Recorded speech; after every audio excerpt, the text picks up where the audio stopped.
Bismillahirrahmanirrahim. Assalamualaikum warahmatullahi taala wabarakatuh. Alhamdulillah wassalatu wassalamu ala asrafil anbiya al-mursalin sayyidina Muhammadin wa ala alihi wa sahbihi ajmain. Selamat datang semua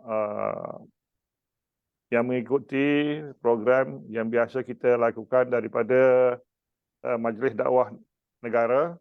Hari ini daripada Dewan Sosio Budaya Majlis Dakwah Negara, kita mengadakan satu lagi sesi dialog online melalui apps Zoom online. Jadi kita telah ada Dewan Sosio Budaya dan Majlis Dakwah Negara telah memilih satu tajuk yang kita kira amat penting dan relevan dengan keadaan isu dan polemik semasa sekarang ini. Jadi tajuk pada hari ini, saya terus pergi kepada tajuk supaya kita dapat fokuskan kepada tajuk pada kita ini. Tajuk panjang tapi dia membawa satu realisasi keadaan sebenar di peringkat masyarakat. Tajuk kita Islam sebagai agama persekutuan dan negeri. Tafsiran perlembagaan dan implikasi undang-undang terhadap kehidupan harian dan budaya masyarakat Islam di Malaysia. Kita akan memberi penerangan mengenai implikasi terhadap masyarakat, implikasi undang-undang dan perlembagaan. Dan hari ini pihak MDN sangat berbangga dan bersyukur kepada Allah kerana kita dapat memilih dua orang pakar perundangan dan perlembagaan yang prominent di negara kita ini dan tidak asing lagi, semua orang kenal, menjadi ikon utama di dalam perbincangan perlembagaan dan juga tafsiran perlembagaan mengenai Islam sebagai agama rasmi persekutuan. Kita berterima kasih kerana ahli panel kita bila kita jemput mereka dengan rela hati bersetuju. Yang pertama, kita ada pada hari ini adalah Datuk Profesor Dr. Wan Ahmad Fauzi bin Wan Hussein, sebenarnya kawan saya lah, dari ISTAC, Universiti Islam Antarabangsa Melaya dan juga Universiti Malaysia Pahang Al-Sultan Abdullah. Assalamualaikum Datuk, selamat datang ke MDN. Warahmatullahi wabarakatuh. Terima kasih Datuk. Ya, dan ahli panel yang kedua ialah Dr. Nur Hafizah Musa, pensyarah kanan Fakulti Undang-Undang Universiti Kebangsaan Malaysia, Bangi. Selamat datang Ustaz Dr. Nur Hafizah. Okay, terima kasih. Sebenarnya nama Dr. Nur Hafizah dicadangkan oleh Vice President MDN, Datuk Wan Ahmad, pengerusi Dewan Ulama juga. Dan Dr. Nur Hafizah juga datang hari ini mewakili Persatuan Ulama Malaysia. Semoga kita mendapat faedah daripada ahli-ahli panel kita pada hari ini. Dimaklumkan juga bahawa ahli panel yang ketiga iaitu Profesor Besar Ngah terpaksa mengundur diri hari ini kerana dia ada MSc mengenai Viva student dia tak dapat hadir pada hari ini. Dia memohon maaf banyak-banyaklah. Jadi kita ada dua ahli panel dan kita ada masa yang banyak. Hopefully kita akan berjaya mengupas tajuk kita pada hari ini dengan jayanya. Dua ahli panel kita ini memang tersohor dan saya ingin noted iaitu Profesor Datuk Dr. Ahmad Fauzi bin Wan Hussein ini adalah ahli jawatan kuasa khas mengkaji kompetensi Dewan Undangan Negeri untuk mengubah undang-undang Islam, di mana jawatan kuasa khas ini dipengerusikan oleh Tun Datuk Seri Zaki Tun Azmi sebagai mantan Ketua Hakim Negara. Jadi kita amat bertuah kerana dia mempunyai pendedahan diri dia di peringkat kerajaan dan juga di peringkat akademik. Dan juga mereka ini ialah pengamal undang-undang, pakar undang-undang dan perlembagaan. Kedua-duanya iaitu Datuk Dr. Profesor Dr. Ahmad Fauzi dan juga Ustaz Dr. Nur Hafilah. Mereka adalah pakar undang-undang dan perlembagaan, pensyarah di dalam bidang ini. Dan juga pakar dalam sistem pentadbiran agama Islam di Malaysia. Mereka juga pakar dalam sistem perundangan di Malaysia. Dan juga pakar di dalam melihat interpretasi ataupun taksiran federalisme versus state. Mana perbandingan di antara peranan state, negeri dan juga federal persekutuan di dalam perlembagaan, terutamanya dalam hal agama Islam ini. Jadi sebelum saya menjemput ahli panel kita ini, saya ingin sedikit memberi mukadimah yang saya fikir perlu untuk kita melihatnya dengan cara lebih holistik. Dan saya ingin menyatakan di sini bahawa di negara kita Malaysia ini tidak ada peruntukan dalam perlembagaan persekutuan yang meletakkan Malaysia sebagai negara sekular. Kita kena ingat itu. Kita bukan negara sekular dan tidak ada peruntukan ini dalam perlembagaan. Sebaliknya, Islam sebagai agama bagi persekutuan seperti sudah termaktub dalam Perlembagaan Perkara 3/1 Perlembagaan Persekutuan. Peruntukan ini bukanlah hanya koleksi dogma ataupun kata-kata manis di mulut sahaja, tetapi dia merupakan satu konsep holistik yang bukan semata-mata ritual dalam ibadat, tetapi merangkumi cara hidup, semua bidang-bidang aktiviti manusia yang lengkap seperti untuk persendirian dan untuk awam di cover dalam perlembagaan ini, perundangan, politik, ekonomi, sosial, budaya, moral, kehidupan, budi pekerti kehidupan dan juga kehakiman. Jadi kira komplit sebagai lifestyle kita seorang Islam termaktub di dalam perlembagaan. Jadi kita harap ahli panel kita boleh menyungkilkan, melebarkan taksiran Islam agama persekutuan ini, bukannya sahaja untuk ritual dan juga perkara-perkara dogmatik. Cara hidup yang mengandungi rukun-rukun di mana piawaan dan tenet Islam itu dan moral Islam itu berdasarkan kepada panduan ilahi dan junjungan besar kita Nabi Muhammad SAW, berdasarkan Al-Quran dan Sunnah serta perlakuan dan pengucapan baginda di mana dikira sebagai suci lagi mulia itu.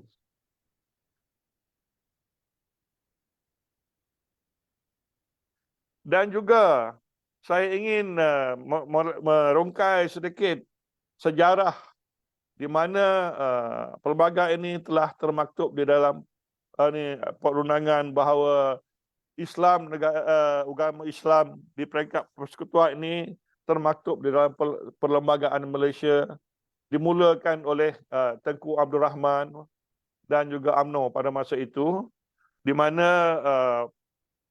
pada 24 September 1956, Tengku dan UMNO telah membuat rapat umum di Kota Baru, Kelantan, di mana lebih kurang 7,000 orang hadir, memberi sokongan padu, memberi mandat kepada Tengku Abdul Rahman dan UMNO supaya memasukkan, mewakili rakyat Malaysia, memasukkan Islam ini ke dalam perlembagaan persekutuan. Dan setelah mendapat mandat itu, Tuanku telah merujuk kepada Majlis Raja-Raja Melayu supaya memberi kebenaran untuk memasukkan ini ke dalam perlembagaan. Jadi pada 25 September 1956, Tuanku Abdul Rahman telah membuat cadangan kepada Suruhanjaya REIT untuk membentuk Perlembagaan Persekutuan Tanah Melayu di atas persetujuan UMNO, Hakim Abdul Hamid dan juga Majlis Raja-Raja Melayu bersetuju menyerah kuasa agama Islam kepada persekutuan. Mesti dimaklumkan juga bahawa punca kuasa sebenarnya datang daripada negeri-negeri yang menjadi persekutuan Tanah Melayu, tetapi pada 25 hari bulan September 1956, Tengku telah berjaya mendapat persetujuan daripada Majlis Raja Melayu memberi kuasa kepada persekutuan iaitu Agong untuk menjadi ketua kepada agama Islam di Malaysia ini. Maka di dalam ketetapan itu 3 perkara telah dimasukkan bersama-sama, iaitu pertama, kedudukan bahasa Melayu sebagai bahasa kebangsaan di Malaysia. Kedua, agama Islam sebagai agama resmi persekutuan Tanah Melayu. Ketiga, kedudukan keistimewaan orang Melayu di tanah air mereka iaitu Tanah Melayu. Implikasi yang patut berlaku pada masa itu setelah termaktubnya Islam sebagai agama resmi persekutuan, ada perkara-perkara yang perlu dilihat secara jelas sebagai impak kepada ketetapan 1/3 ini. Pertama ialah menyekat daripada Melayu menjadi murtad, mana tidak boleh di dalam perlembagaan ini bahawa orang Melayu tak boleh jadi murtad lah. Kedua, keputusan Mahkamah Syariat tidak boleh dibatalkan oleh Mahkamah Sivil. Ketiga, kedudukan Islam tidak boleh diganggu-gugat oleh mana-mana kuasa, termasuk kuasa parlimen. Keempat, kerajaan persekutuan boleh berbelanja duit untuk diberi kepada institusi Islam di dalam kerajaan persekutuan dan juga kerajaan negeri. Kelima, kerajaan persekutuan boleh menyediakan tabung khusus kewangan untuk mengembangkan agama Islam di persekutuan Tanah Melayu. Keenam, kerajaan persekutuan memberi pembayaran zakat sebagai ganti pembayaran cukai di LHDN. Ketujuh, diperakukan bahawa Duli Yang Maha Mulia Yang di-Pertuan Agong sebagai ketua agama persekutuan. Kelapan, Islam boleh masuk ke dalam jentera dan pentadbiran negara untuk mengembangkan dasar, mengembalikan perkara-perkara yang perlukan untuk menjaga agama Islam itu di Malaysia. Jadi itu saja yang saya nak sebutkan sebagai latar belakang di mana untuk diberi kepada pendengar sekalian bahawanya agama Islam ni sudah lama selesai. Kisahnya daripada semasa 1957 lagi, semasa perlembagaan diluluskan.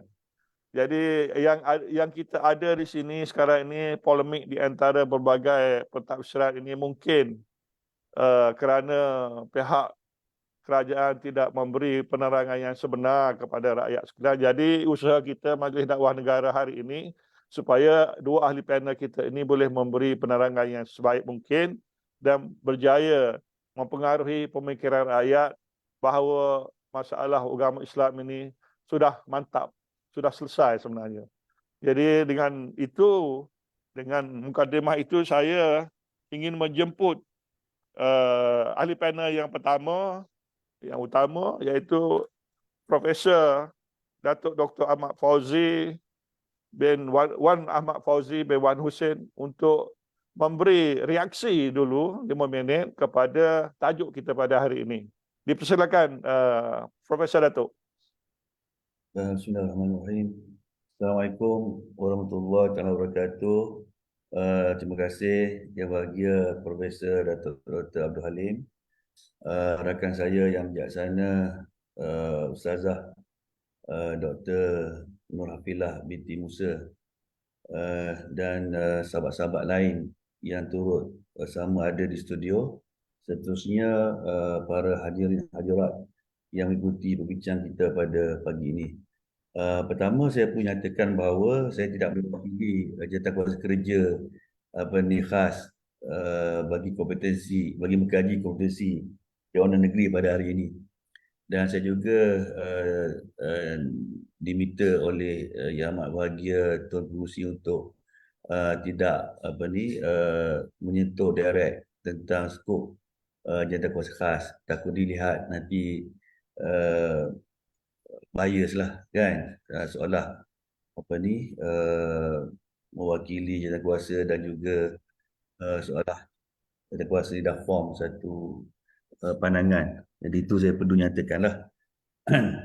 Bagaimanapun apa yang telah dijelaskan oleh Datuk bahawa tajuk ni amat penting sekali tentang kedudukan Islam sebagai agama persekutuan, kerana dia memberi implikasi kepada kebudayaan, pemikiran rakyat di negara kita. Jadi kalau kita lihat, kalau Islam ini diberi tafsiran seperti intipatinya, maka dia akan memberi implikasi kepada amalan perundangan, amalan kehakiman dan juga amalan eksekutif. Dan kalau kita lihat dari sudut pentafsiran kebudayaan yang diberikan daripada dasar kebudayaan negara, ada prinsip tertentu yang perlu dihormati, iaitu amalan yang tidak bercanggah dengan agama Islam bolehlah menjadi elemen dalam penetapan kebudayaan negara kita. Hari ini apabila ada pihak yang mentafsirkan Islam begitu sempit, akibatnya kita lihat ada, saya tak pastilah, cubaan ataupun dah berlaku sehingga makanan di sisi orang Islam sebagai haram dinobatkan sebagai warisan makanan. Kononnya boleh mempopularkan Malaysia. Jadi kefahaman inilah sebenarnya kita dapat lihat betapa pentingnya kita membahaskan, kita memberi tafsir yang betul tentang Islam dan juga kedudukan Islam di dalam kerangka negara kita, dari sudut Islam di sisi persekutuan dan Islam di sisi negeri, supaya dari sudut pembentukan minda, kebudayaan, tabi urus, dari sudut takrifan moraliti, tidak boleh bercanggah dengan ajaran Islam yang sebenar.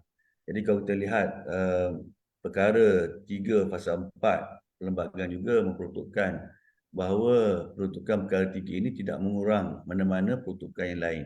Jadi dia ada maksud yang tersirat. Bukan bermaksud perkara 3 ini menjadi rendah atau lebih rendah daripada peruntukan yang lain. Tetapi dia tidak mengurangkan peruntukan yang lain. Kerana seperti mana Datuk sebut tadilah, dia ada sejarah bagaimana Raja Melayu akhirnya memperkenankan Islam sebagai agama persekutuan. Dan Islam ni dia begitu rapat dengan raja, dengan tanggungjawab baginda. Dan Islam ni juga merupakan core identity kepada orang Melayu, core identity kepada orang Melayu. Jadi oleh kerana betapa rapat Islam dengan kewajipan raja-raja Melayu, maka raja-raja Melayu mengambil pendirian yang sensitif, yang berhati-hati. Sehinggalah diperuntukkan perkara 3 pasal 4 bahawa kedudukan Islam sebagai agama persekutuan, dia tidak akan menyentuh kedudukan Islam di dalam bidang kuasa negeri.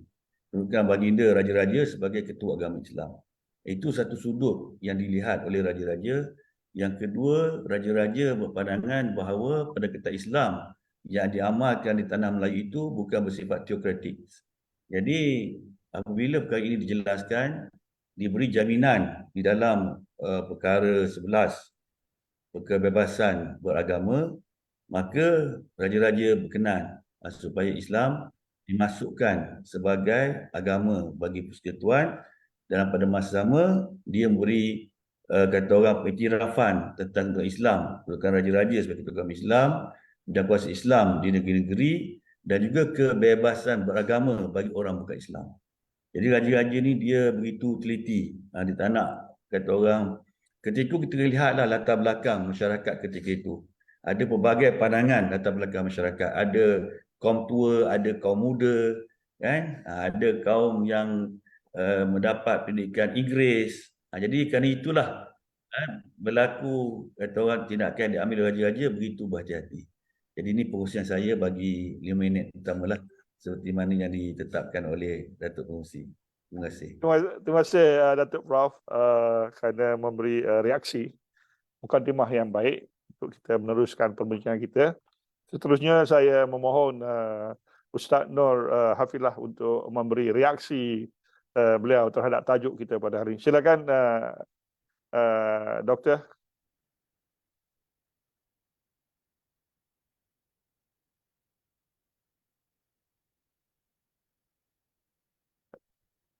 Ustaz?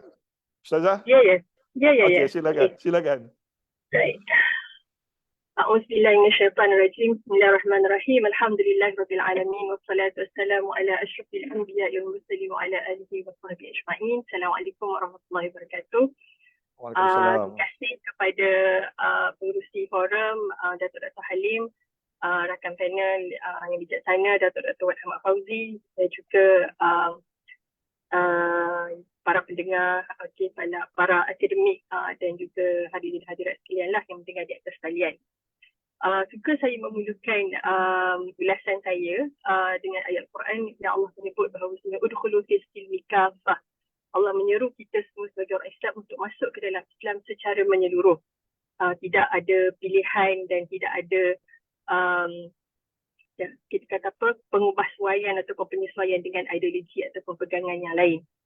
Jadi beberapa poin yang pengurusi forum sebutkan tadi, antaranya yang saya rasa saya perlu perbetulkan sedikit dari segi persepsi kita semua. Pertama sekali, respon juga kepada tajuk Islam sebagai agama rasmi. Kalau merujuk kepada perkara 3/1 Perlembagaan Persekutuan, Islam bukan agama rasmi tetapi Islam adalah agama bagi persekutuan. Yang menjadi pertikaian ataupun polemik ataupun perbahasan yang panjang sebenarnya dalam dunia akademik ataupun dunia perundangan ataupun masyarakat secara umumnya, apakah maksud agama itu sebenarnya? Sebab tidak ditafsirkan dalam mana-mana peruntukan dalam perlembagaan apa itu maksud agama. Dan juga kalau kita tengok perkara 160 Perlembagaan Persekutuan tak ada tafsiran agama. Kalau kita rujuk dokumen antarabangsa, contohnya International Covenant on Political and Civil Rights contohnya, juga tidak ada definisi tentang agama. Jadi agama bagaimanakah yang dimaksudkan? Jadi adakah kita melihat tafsiran agama itu intention of the drafters sebagaimana yang dihasratkan oleh penggubal pada tahun 1997, ataupun kita melihat bagaimana penganut agama Islam melihat agama itu sendiri. Okay, saya suka bawa contoh kepada pelajar-pelajar saya bagaimana orang Islam pada awal-awal merdeka, bagaimana pengamalan agama Islam. Contoh yang paling jelas kalau kita tengok cerita Piramli. Saya selalu contoh macam itulah. Kita tengok macam mana pengamalan orang Islam dalam kisah Piramli. Dengan pakaiannya, dengan bahasanya, dengan budaya masyarakat. Jadi jadi kefahaman Islam pada masa itu tahun 50-an 60-an tidak sama dengan kefahaman umat Islam dalam suasana sekarang 2024. Kan jauh beza. Okay? Kenapa saya bawa point itu? Kerana selalunya bila kita bercakap tentang what is the definition of Islam in the Federal Constitution, biasanya pendekatan yang suka dibawa oleh setengah golongan ialah we have to look at the intention of the drafter. Apa niat penggubal perlembagaan semasa digubal perlembagaan. Okey, dan saya kurang bersetuju dengan pendekatan sebegitu kerana agama itu perlu ditafsirkan oleh penganutnya sendiri. Bagaimana penganut agama Islam memahami agama sebagaimana yang Datuk Dr. Halim huraikan panjang lebar di awal tadilah. Okay, jadi agama itu adalah sebagai satu cara hidup, bukan hanya semata-mata ibadat ritual semata-mata. Jadi bila kita memahami agama dalam konteks din itu sendiri, okay, satu cara hidup, maka tafsiran perkara itu adalah luas. Okay? Tak boleh tersempitkan dia lah. Jadi pada saya kalau kita nak kata kedudukan Islam, agama syariah tu is already done, is already settled, pada saya it's a work in progress. Okay? kedudukan tu ada, peruntukan tu ada, tapi it's a work in progress. Kalau kita hanya berpaut pada peruntukan semata-mata tanpa ada satu usaha yang konkret daripada semua pihak, maka peruntukan itu hanya akan jadi peruntukan semata-mata dan tidak akan memberi apa-apa implikasi kepada kita orang Islam di Malaysia. Okey, itu yang pertama. Yang kedua, selalu orang suka sebut juga Islam adalah bidang kuasa negeri. Okay, Islam ni negeri punya. Federal tak ada kuasa langsung. Contohlah, kita biasa-biasa perkataan-perkataan yang suka orang guna lah. Okay, jadi pemahaman Islam adalah bidang kuasa negeri semata-mata juga adalah kurang tepat sebenarnya. Dalam kajian PhD saya, okay, saya menganalisa balik semua peruntukan-peruntukan berkaitan hal ehwal Islam dalam akta yang ada di Malaysia sebenarnya. Banyak sebenarnya akta-akta kita yang dah ada, saya tak tahu lah perkataan apa bahasa, kalau mungkin perkataan bahasa Melayu mungkin disulam ataupun dimasukkan, okay, atau imbued or embedded with Islamic principle. Okay. Kita ada Islamic banking finance, kita ada banyak bidang kuasa kerajaan persekutuan ataupun akta kerajaan persekutuan yang diluluskan di parlimen yang ada prinsip-prinsip hal ehwal agama Islam yang diterima pakai oleh semua orang. Jadi maksudnya, in a way, walaupun kita kata kuasa eksekutif dan kuasa legislatif itu berada dalam bidang kuasa kerajaan negeri sebagaimana diperuntukkan dalam jadual ke-9 Perlembagaan Persekutuan, tetapi subject matter yang ada dalam bidang kuasa persekutuan itu juga sudah banyak perkara yang ada prinsip-prinsip hal ehwal yang diterima oleh semua orang. Okay, jadi sebab itulah kalau saya bercakap dengan pelajar-pelajar saya di UKM, terutama pelajar yang tidak beragama Islam, ada yang pertikaikan kenapa kami kena belajar Islamic law. Saya selalu sebut Islamic law dekat Malaysia ni is not just about for Muslims. Okay, kita sekarang ni di Malaysia, even kalau tanya bank pun yang banyak menggunakan Islamic banking dan finance pun juga ramai pelanggan-pelanggan bukan beragama Islam. So for non-Muslims, mereka juga kena faham dan kena tahu tentang perundangan Islam. Bukan untuk masuk Islam, tetapi dia memahami prinsip-prinsip tersebut kerana itu adalah sebahagian daripada perundangan Islam di Malaysia. Termasuklah juga halal dan sebagainya. Dan contohnya syarikat-syarikat yang mengeluarkan produk-produk halal juga ramai daripada syarikat bukan Islam. So kita lihat perundangan Islam tu boleh diterima semua. Bukan lagi kita kata terhad untuk negeri dan terhad kepada orang Islam semata-mata. Poin yang ketiga ialah ramai juga yang suka membawa dakwaan Islamic law is not in the federal constitution. There is nowhere in the federal constitution mention about Islamic law. So Islamic law is not part and parcel of the law in Malaysia. Okay. Kalau kita tengoklah perkara 160 Perlembagaan Persekutuan, memang tak ada pun definisi Islamic law. Jadi betul Islamic law tu tak ada dalam Perlembagaan Persekutuan. Okay.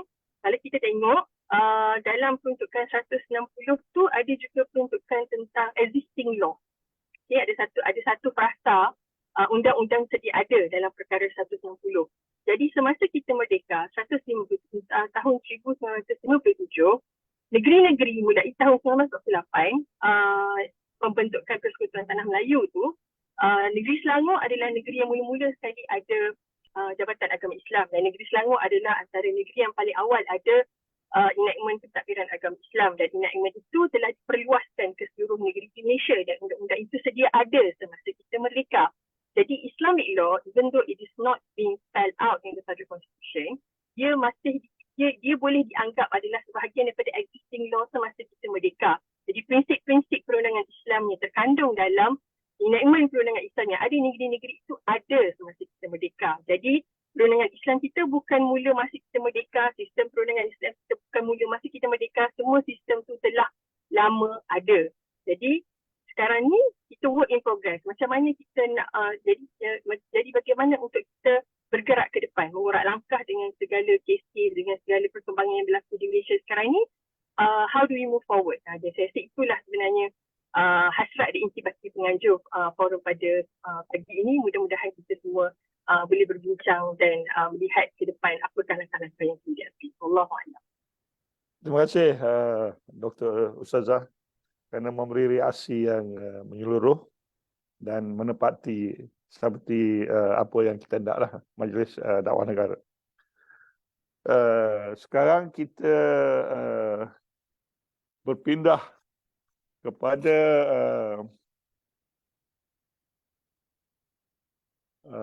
soalan kepada Profesor Datuk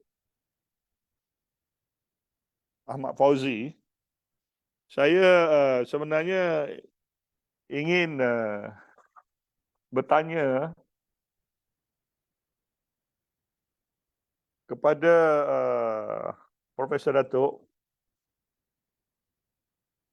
apakah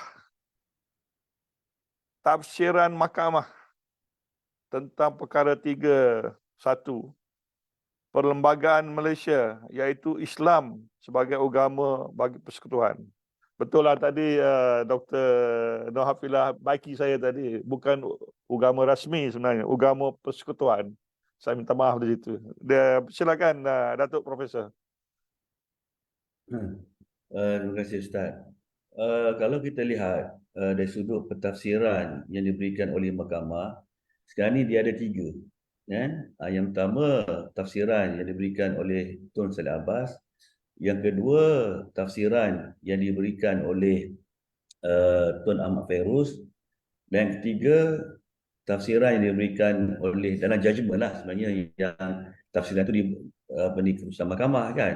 Cuma yang menyampaikan kehakiman itu adalah Ketua Hakim Negara yang lepas. Yang ketiga yang diberikan oleh Yang Ma'arif Tun Maimun Babauni dalam kes Ni Elite, yang merupakan extension kepada tafsiran precept Islam yang diberikan dalam kes Sulaiman Takrib.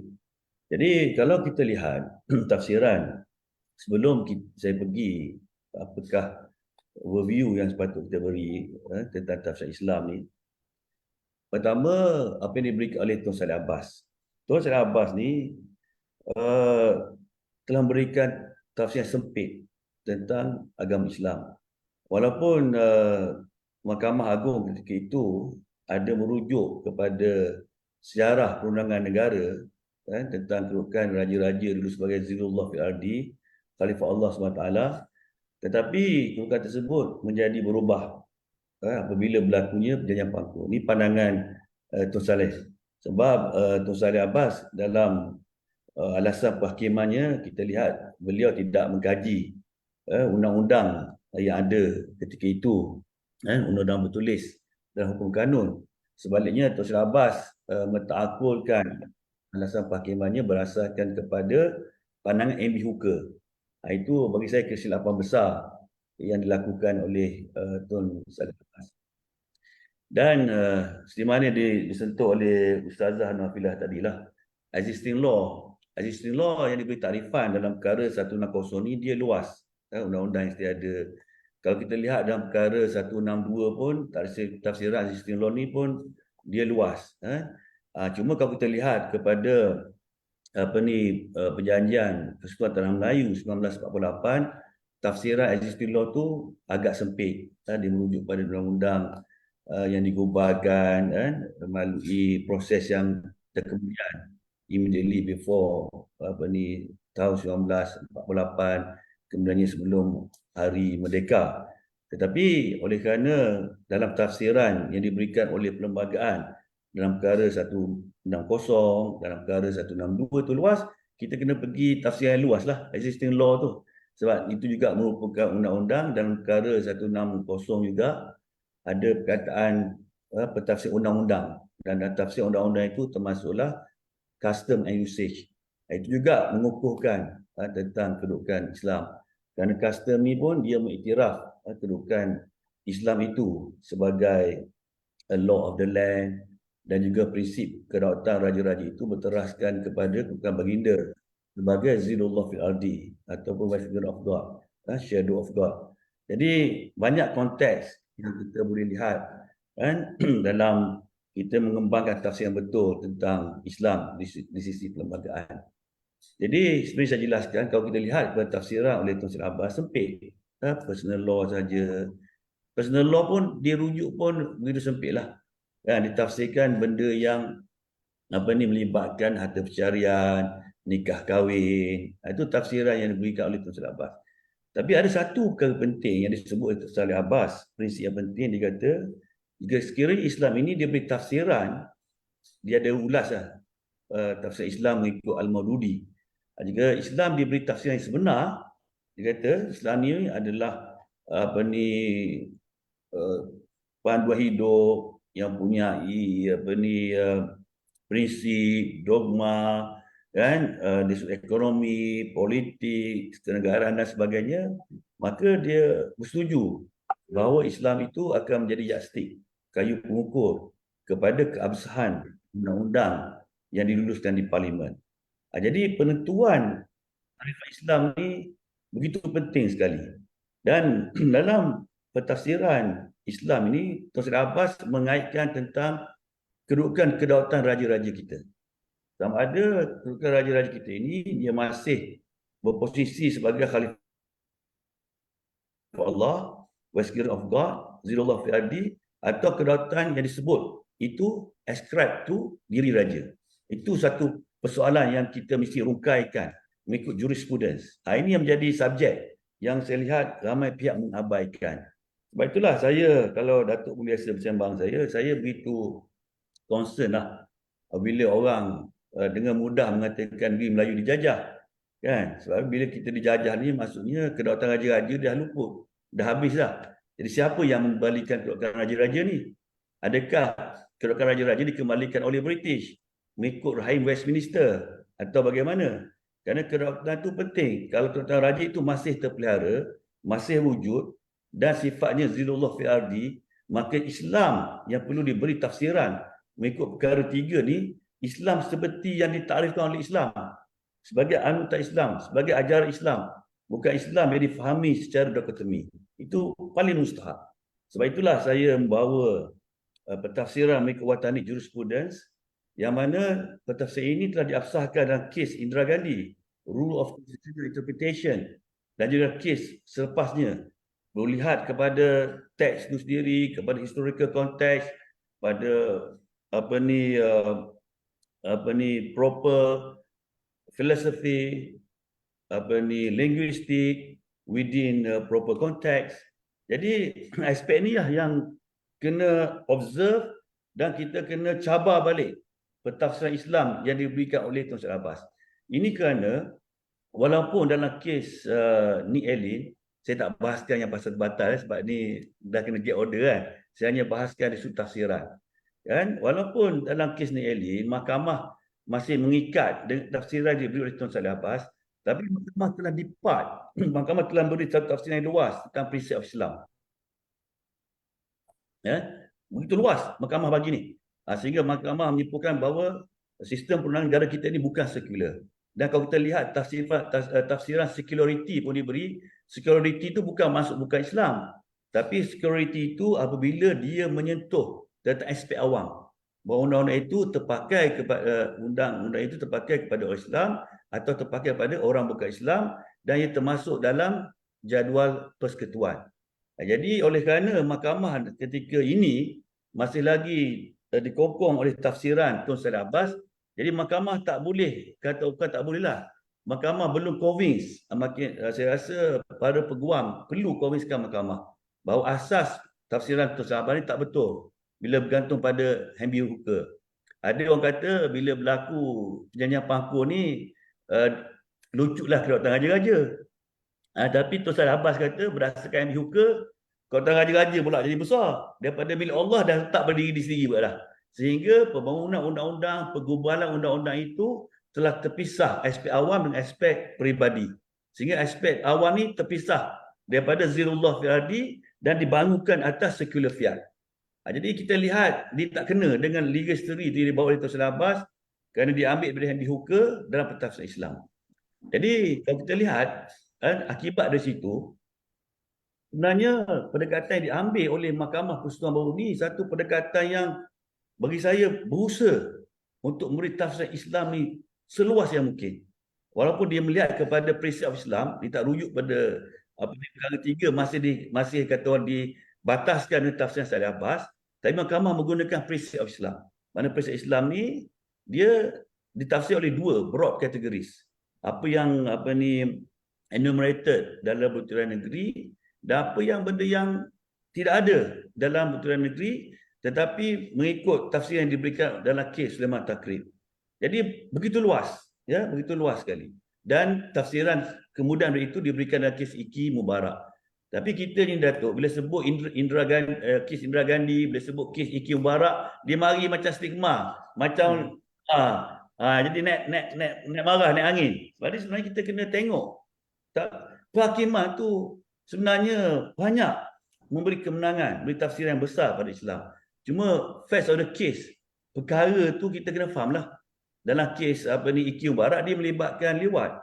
Jadi kalau kita balik tentang Islam ni, tadi Ustazah Nafilah pun ada sentuh lah. Islam ni yang sebenar Islam ni, agama Islam, dia bukan hanya terpakai pada orang Islam. Ajaran Islam terpakai pada orang Islam dan bukan Islam. Tetapi masalah yang berlaku hari ini, apabila orang melihat Islam ni hanya di mahkamah syariah. Kalau bukan di mahkamah syariah, itu bukan Islam. Ini masalah.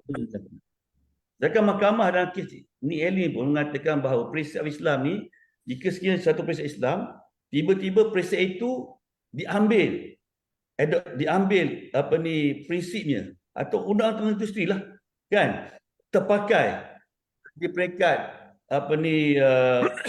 persekutuan apabila dia menjadi undang-undang awam bagi orang Islam dan juga bukan Islam, kan? Jadi dilihat dari aspek dia jatuh di bawah senarai persekutuan. Jadi mahkamah berhati-hati nak menyebut bahawa Islam tu di peringkat persekutuan dan mesti undang-undang persekutuan itu tidak boleh bercanggah dengan prinsip patuh syariah. Jadi kalau kita lihat di sini Datuk, itu pentingnya apabila kita bicarakan perkara 3, kita tak boleh tidak kena kembali kepada perkara 181 fasa 1 dan juga kita pergi perkara 37 fasa 1, Sumpah yang Agung perkara 4, dan kita kena pergi juga perkara ke-11 dalam perlembagaan kita. Kenapa? Asas pentafsiran ni, kalau kita lihat dari sudut falsafah undang-undang, yang paling tinggi sekali adalah sovereignty, kedaulatan. Kedaulatan dalam kerangka undang kita ni, kedaulatan bersifat apa? Adakah dia berkerangka ilahi yang saya jelaskan, tarifkan dan juga perbuatan kerangka kontinum ataupun kerangka dikotomi? Ini yang kita perlu kaji. Jadi sebab itulah saya menghujahkan bahawa kedaulatan raja-raja masih kekal. Walaupun berlaku campur tangan British, dia pun masuk dengan dokumen perundangan ada, tidak terjejas. Kalau terlihat kepada klausa atau pasal 15 Perjanjian Negeri yang mengatakan bahawa kedaulatan itu prerogatif kuasa dan bidang kuasa Raja-Raja Melayu sebagaimana seperti 1 Disember 1941, iaitu sebelum tarikh kedudukan Jepun dan juga perjanjian Harold Macmillan. Tapi malangnya ada di kalangan orang kita yang tidak melihat dokumen perundangan, lebih suka malah berbangga mengatakan kita dijajah.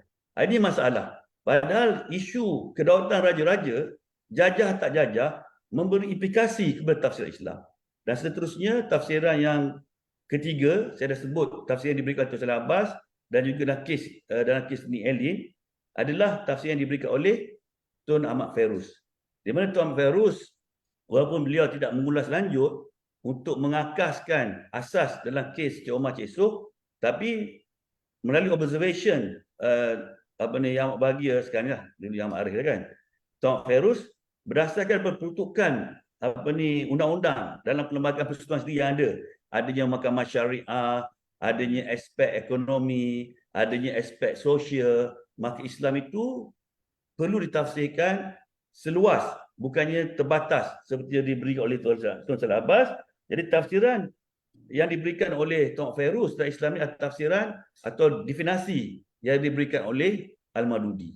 Jadi itulah kata orang 3 tafsiran tentang Islam yang ada pada hari ini. Satu secara direct tafsiran Islam oleh dalam kes Cik Omar Cik Soh. Yang kedua Tuan Fairuz dalam kes Lina John.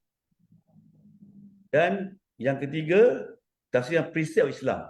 Yang walaupun kita lihat mahkamah masih terikat dengan tafsiran Tuan Salah Abbas, tapi mahkamah menggunakan tafsiran prinsip Islam untuk beri tafsiran seluas-luasnya kepada aturan Islam itu sendiri.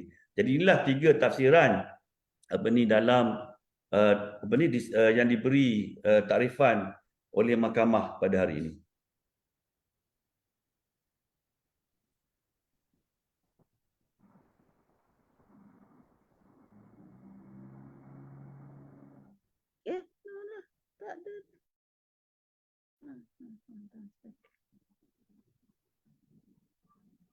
Terima kasih Datuk. Sorry, I terlupa mute tadi. Dan kita yakin bahawa apa yang telah disebut oleh yang berbahagia Datuk Profesor Dr. Ahmad Fauzi itu jelas menjurus kepada apa yang telah berlaku sekarang dalam peranan persekutuan dalam memperkasakan Islam itu di peringkat persekutuan yang sepatutnya berlaku sebelum ini. Jadi kita ingin bertanya kepada Ustazah Dr. Nur Hafilah Musa pula daripada Persatuan Ulama. Saya ada tulis di sini dengan melihat kepada apa yang telah dihuraikan oleh Profesor Dr. Ahmad Fauzi itu, apakah peranan Persatuan Ulama di dalam mengharmonikan apa yang telah disebut itu, terutamanya mengenai sikap rakyat sekarang ini mengatakan bahawa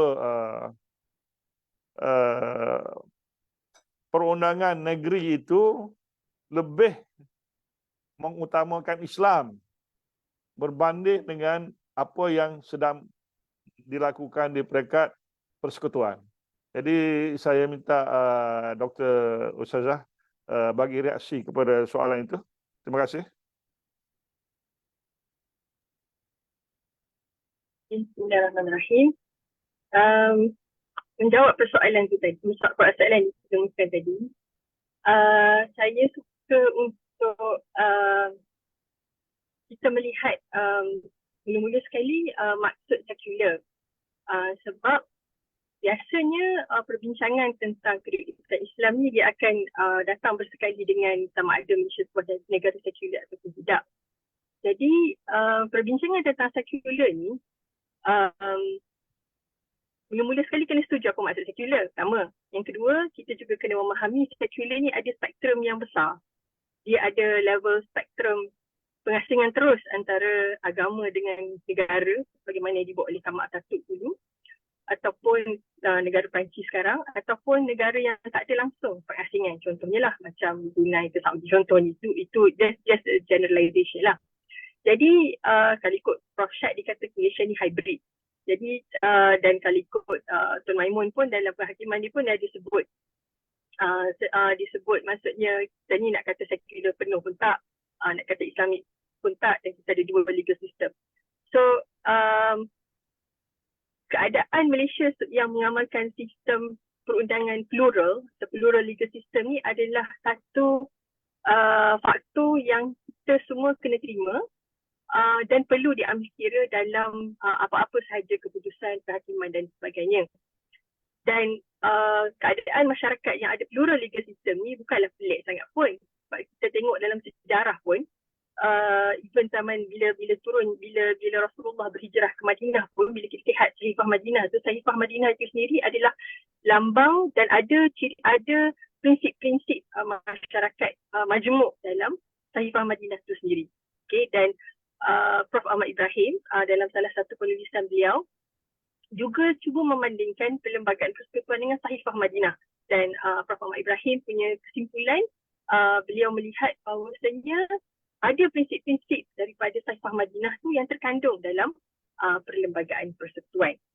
Namun begitu, merujuk kepada soalan yang telah dikemukakan tadi, peranan Persatuan Ulama, saya nampak pertama sekali ialah masyarakat kita agak berselisih pandangan. Siapakah yang dikatakan sebagai ulama? Okay? Sebab ada macam-macam kefahaman, ada macam-macam kecenderungan. Okay? Jadi masing-masing ada tafsiran masing-masing siapakah yang dikatakan ulama. Kalau kita rujuk satu hadis, satu kata-kata, al-ulama warasatul anbiya. Ulama ni adalah pewaris para nabi. Jadi pewaris para nabi ni, sifat-sifat dia, pembawakan dia dan kata-kata dan ilmu yang ada tu mestilah maksudnya ada satu level yang berbeza dengan orang lain dan mempunyai kedudukan yang sangat dihormati dalam masyarakat. Jadi peranan ulama, yang paling asasnya adalah menasihati, bercakap perkara yang benar, tak kiralah perkara itu disukai ataupun tidak disukai oleh sesiapa sekalipun dalam masyarakat. Dan ini kita dapat lihat banyak dalam sejarah-sejarah Islam di mana ulama memainkan peranan betul-betul menasihati para khalifah. Dan kalau kita lihat juga kebetulan forum ni berlaku beberapa hari selepas ulang tahun 100 tahun kejatuhan Khilafah Uthmaniyah. Dan kalau kita tengok dalam sejarah Khilafah Uthmaniyah itu, peristiwa-peristiwa yang membawa kepada kejatuhan Khilafah Uthmaniyah itu antaranya adalah kerana faktor dalaman dan faktor luaran. Faktor dalamannya umat Islam itu sendiri sama-sama tidak bersatu dan berpecah dan hatta perkara-perkara yang kecil pun menjadi titik permusuhan ataupun titik perselingkahan, titik pergaduhan. Dan apabila umat Islam itu tidak bersatu padu, maka orang luar mengambil peluang atas berkecamuknya ataupun berpecahnya umat Islam itu sendiri. Jadi moving forward, selepas apa yang berlaku dalam masyarakat dengan pelbagai naratif daripada pelbagai pihak tentang kes-kes yang telah diputuskan oleh mahkamah, moving forward, peranan NGO Islam termasuk dalam Persatuan Ulama adalah mengajak semua orang daripada semua peringkat, daripada istana sehinggalah ke bawah pun, untuk sama-sama bersatu untuk untuk memastikan Islam itu sentiasa tinggi, sentiasa tertegak di bumi Malaysia. Dan Islam ni kita bukan bercakap hanya dalam konteks perundangan semata-mata, tapi semua aspek lah yang sebagaimana yang kita bincang tadi lah. Jadi ini semua memerlukan kerjasama, memerlukan kerjasama semua pihak. Dan salah satu mekanisme kerjasama yang kalau kita tengok dalam mekanisme perundangan adalah mekanisme cooperative federalism. Cooperative federalism ni adalah kerjasama dalam bentuk federalism yang tidak mengambil bidang kuasa kerajaan persekutuan dan tidak mengambil bidang kuasa kerajaan negeri. Tetapi ada satu mekanisme kerjasama yang jelas, seolah-olah macam kontrak lah antara kerajaan persekutuan dan kerajaan negeri untuk memastikan satu item dalam bidang kuasa tu benar-benar terlaksana. Saya ambil contoh, saya nak jelaskan apa maksud cooperative federalism tu, macam mana cooperative federalism ni kita boleh laksanakan di Malaysia. Contohnya, macam kemasukan program syar'i. Kemasukan program syar'i di negeri-negeri. Sekarang ni kalau tanya program syar'i, kalau nak beramal di semua negeri, kena ada lesen semua negeri. Barulah boleh beramal. Ya, betul. Kan, sangat merumitkan lah. Para program syar'i, graduan syariah di semua universiti lah, sama ada dalam ataupun luar. Kalau di beberapa buah negara federal, dia dah mengamalkan dipanggil apa, mutual recognition. Contohnya lah kalau seorang peguam tu diterima beramal di negeri Selangor dengan standard kualiti di negeri Selangor, once certified di negeri Selangor, negeri lain terima je. Saya rasa Perak kot baru buat baru ni. Maksudnya once admitted dekat Selangor, dia bawa CJ yang sama, boleh diterima pakai di semua negeri-negeri lain. Sebab di Selangor dah terima dah. So maksudnya tak perlulah nak kena lalu semua proses, semua dan nak kena ikut ujian, exam dan sebagainya lah, sebabnya Selangor dah bagi dah recognition. Jadi guna je CJ Selangor tu, so it's mutually recognized throughout the federation contohnya. Jadi itu salah satu mekanisme untuk mutual recognition proses lah. Yang kedua, yang juga setakat ni belum berjaya di Malaysia ialah fatwa. Walaupun kita tahu fatwa ni bidang kuasa negeri, sebab kalau tengok dalam butiran 1 jadual Tinara Negeri tu, jadual ke-9 tu disebut tentang determination of Islamic matters. Itu duduk bawah bidang kuasa negeri, maksudnya fatwa lah tu. Tapi fatwa pun ada benda yang mungkin kita boleh bersetuju antara negeri-negeri. Contoh fatwa Arkam, contohnya ajaran sesat kan. Apa-apa ajaran sesat lah daripada Arkam sekalipun. Katakanlah kalau satu negeri dah fatwakan ajaran sesat, contohnya, negeri lain mungkin boleh mutually recognize ajaran sesat juga. Jadi tak perlulah kena bahas balik, kena bincang balik panjang lebar, sedangkan kita dah ada fatwa yang telah dibincang panjang lebar, contohnya lah sama ada di peringkat persekutuan ke peringkat negeri. Jadi kita boleh mutually recognize keputusan tersebut. Okay. Yang seterusnya yang juga diguna pakai di Malaysia ialah tentang halal. Okay, halal ni juga polemik panjang lah. Okay, masa saya buat kajian pun pening kepala sebabnya halal ni sebenarnya bidang kuasa siapa? Federal ke state? Okay, sebab kalau kita kaji, kalau kita kupas satu layer halal ni dia ada bidang kuasa kerajaan negeri dan dia ada bidang kuasa kerajaan persekutuan. Tapi macam mana Malaysia boleh jadi sebuah negara yang terkedepan dari segi certification halal ni? Okay, adanya again kerjasama antara kerajaan negeri dan kerajaan persekutuan. Saya masih ingat masa saya interview Datuk Wan lah, masa tu dia Ketua Pengarah JAKI masa tu. Sebab kita hairan lah macam mana akta KPDN boleh digunakan untuk menguatkuasakan halal di Malaysia. Sebabnya halal ni kita tengok tadi negeri. Okay, tapi dari segi mekanisme enforcement duduk dekat federal. Macam mana benda tu berjalan. Okay? So Datuk Wan sebut antaranya ialah penguatkuasa KPDN dekat dalam akta KPDN tu diturunkan kepada penguatkuasa di negeri. Okay, maksudnya berlaku penurunan kuasa delegation of power mechanism masa tu, saya tak pastilah. Tapi itu masa Datuk Wan cerita masa dia jadi sebagai Ketua Pengarah JAKI pada masa tu. Jadi maksudnya di Malaysia ni, maksudnya kita sebenarnya secara operasinya, kita tahu ada perkara-perkara sama ada dalam bidang kuasa kerajaan negeri atau dalam bidang kuasa kerajaan persekutuan yang tak boleh stand alone. Pokok mana pun kita kena ada mutual recognition and mutual cooperation between the federal and the state government. Okay, sebab kalau tak ada kerjasama tu memang tak jalan. Okay, cumanya idea tu tak sampai sangat kot ke sama ada ke peringkat kerajaan negeri ataupun ke peringkat kerajaan persekutuan, dan apa yang kita buat selama ni di Malaysia selama berapa tahun kita merdeka ni is more of keputusan mesyuarat. Okay, ataupun kerjasama secara tak rasmi. Tidak ada proper legal document yang bind between the federal government and the state government in terms of kerjasama.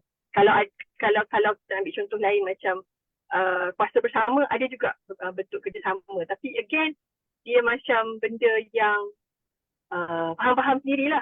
Maksudnya pegawai-pegawai yang terlibat tu dia faham-faham sendiri, dan kalau ada pun mungkin terpisah-pisah, bukan dalam satu structure, satu sistem yang tersusun. Jadi telah sampai masanya Malaysia sebagai sebuah kerajaan, sebagai sebuah negara persekutuan untuk menilai kembali bagaimana sebenarnya pelaksanaan sistem persekutuan yang kita ada di Malaysia. Bukan sekadar melihat bidang kuasa hewat agama, yang kita bincang panjang lebar tadi, tapi melihat struktur dan sistem perjalanan sistem persekutuan itu secara menyeluruh. Kerana kita perlu perkasakan dan perlu tambah baik. Okay, kalau kita masih duduk di takut yang lama, okay, jadi kalau kita sambut kemerdekaan 10-20 tahun lagi pun, kita mungkin akan still buat forum bincang soalan yang sama lah. Kita tak ada satu move yang menunjukkan kita dah bergerak ke tahap yang lebih baik sebenarnya. Sebab perbincangan begini, masa saya belajar first degree UIA dah berbincangan lebih kurang macam ni sebenarnya. So saya buat habis buat PhD dah mengajar petang kat UKM, bincang lagi benda yang sama. Jadi kita duduk ulas, lama-lama kita sendiri dipulas atas apa yang kita ulang. Tak adalah agak tu sebenarnya. Sebenarnya, Doktor, sebenarnya dari segi struktur perlembagaan dan perundangan sudah ada Islam sebagai persekutuan, dan juga kita ada Agong, kita ada Majlis Raja-Raja Melayu, kita ada MKI, dan kita ada Ahli Sunnah wal Jamaah sebagai wadah perpaduan kita. Jadi nampak gaya sekarang ni negeri tidak menghayati peruntukan perlembagaan yang telah ditafsirkan pada hari ini. Betul kan yang saya sebut ini? I beg to differ lah. Sebabnya kita tak pernah ada forum pun yang kita jemput negeri-negeri, kita duduk sekali bincang betul-betul. Macam mana moving forward ni, betul saya kata tadi. Peranan semua pihak adalah semua orang kena back to square one, duduk sama-sama, bincang macam mana nak move forward. Sebab naratif sekarang terlalu banyak. Okay, dan orang pening kepala ni nak dengar yang mana satu, gitu, gini dan sebagainya. So, yang dah lepas lah. So, sekarang ni kita kena back to the drawing board, sebab sebagai orang yang pernah duduk dalam jawatan kuasa teknikal bersama Tan Sri Sheikh Ghazali dan ramai lagi orang-orang yang terdahulu macam Datuk Zainuddin dan sebagainya yang banyak pengalaman. Jadi mereka sebenarnya dah ada plan, dah bincang panjang dah tentang perundangan Islam contohnya. Jadi ada sebab kenapa negeri buat undang-undang sebagaimana di Kelantan, di negeri-negeri lain. Dan in fact, kes Nick Alin tu bukan hanya Kelantan, negeri-negeri lain pun akan terasa kesan tu juga sebenarnya, ataupun memang dah terasa kesan tu juga. Jadi kita kena duduk balik, tengok balik, dan pada saya bukan hanya kaji semata-mata tetapi take action. Sebab apa yang nak dibuat tu sebenarnya orang-orang terdahulu dah ada senarai dah. Things to do. What are the things to do? Jom buka balik je minit mesyuarat yang lama-lama tu, tanya orang JAKI lama-lama tu, apa yang dah dibincang, apa plan of action legislation yang sebenarnya dah dirangka moving forward sebenarnya untuk memastikan perundangan Islam ni semakin baik di Malaysia sebenarnya. Jadi sebab tu saya kata this is not kerja orang Islami semata-mata, kerja ahli akademik semata-mata, tak ada. Dia semua orang kena bersatu hati, cukuplah apa-apa yang dah berlaku kan. Maksudnya dan kita kena yang kritikanya sekarang ni doktor, bila Majlis Raja-Raja Melayu melalui MKI, melalui Sultan Selangor memberi nasihat supaya bekerjasama di antara state dengan federal, memberi keutamaan kepada federal akibat daripada Nia Airlin punya kes, kita tengok ulama-ulama politik tidak bersetuju lah. Jadi ini satu benda yang membawa polemik yang agak sedih bagi saya lah. Cuba bagi reaksi sikit. Kalau kita baca teks betul-betul, teks tu tidak merujuk pada sesiapa dan titah tuanku itu juga titah yang umum.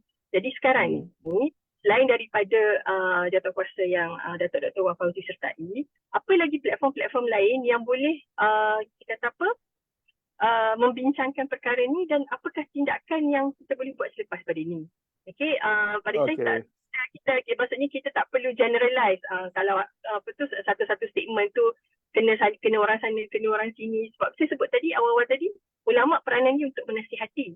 Okay, jadi dan nasihat, dan kalau tengok balik teks kedua-duanya, titah tuanku dan teks teks kenyataan media tu pun tidak merujuk pada sesiapa, merujuk pada semua orang. Betul saya kata tadi, tanggungjawab kita semua, bukan tanggungjawab a specific person, a specific group, tak ada. Tanggungjawab kita semua. Jadi dengan penuh kesedaran ni lah saya rasa forum ini dibuat supaya kita tidak menunggu daripada siapa-siapa dan kita memikirkan kalau perlu buat satu plan strategik ke apa ke, kena buat yang komprehensif yang melibatkan kedua-duanya, kerajaan persekutuan dan kerajaan negeri. Setakat setahu saya tidak ada satu plan strategik yang komprehensif yang melibatkan kedua-duanya, state dengan federal, sebab masing-masing. Sebab tu saya sebut tadi lah, Islam is a state matter. So federal tak boleh ini langsung. So sekarang ni kalau kita ubah mindset, ubah paradigma kita melihat ke hadapan, Islam ni adalah milik kita semua. Kita bersama sebagai orang Indonesia. Kan? Jadi bila kita lihat begitu, maka kita tidak akan melihat hal ehwal Islam tu dalam petak-petak ataupun dalam kotak-kotaknya. Kita akan melihat benda tu satu, benda tu is inclusive together. So action pun kita kena ambil bersama-sama dan mengambil pertimbangan pelbagai faktor, bukan melihat kehakiman semata-mata, mahkamah syariah semata-mata. Kita kena tengok semua benda. Okay, jadi itu memerlukan penglibatan ramai pihak.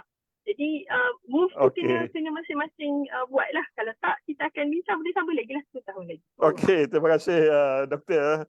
Kita nak meneruskan kita punya perbincangan. Kita nak pindah kepada Datuk Profesor Dr. Wan pula. Datuk, setelah kita melihat apa yang disebut oleh Ustazah Dr. Hafilah juga, dan ramai polemik daripada berbagai-bagai level masyarakat, politik, kerajaan dan juga orang ramai, saya ingin bertanya Datuk, apakah naratif yang berlaku sekarang ini yang menjadi ancaman besar pada kedudukan Islam di Malaysia ini? Silakan Datuk. Terima kasih Datuk. Di mana yang saya dah kongsikan, sebenarnya kita ni kena reconstruct naratif tu. Kalau kita masih lagi berpegang pada naratif yang sama dan kita mengharapkan satu hasil yang beza, dia tak akan pergi ke mana. Kadang kita betul lah kita cakap tu, tapi sebenarnya dalam satu sudut lain tak sama yang apa yang kita cakap. Kita sebut bahawa Islam agama persekutuan, kan? Tapi bila kita menjelaskannya Islam agama persekutuan, maka Islam itu adalah berada di bawah negeri. Itu masalah. Yang kedua, mahkamah syariah ni mahkamah Islam. Mahkamah kehakiman persekutuan bukan mahkamah Islam. Kita sensitif. Sedangkan kalau kita lihat pasal hukum syarak ni, bukan setakat peruntukan penetapan hukum syarak ni ada di bawah negeri. Di bawah bidang kuasa persekutuan pun ada penentuan hukum syarak dan undang-undang diri yang lain bagi masuk undang-undang persekutuan. Jadi ada undang-undang syarak yang bersifat awam.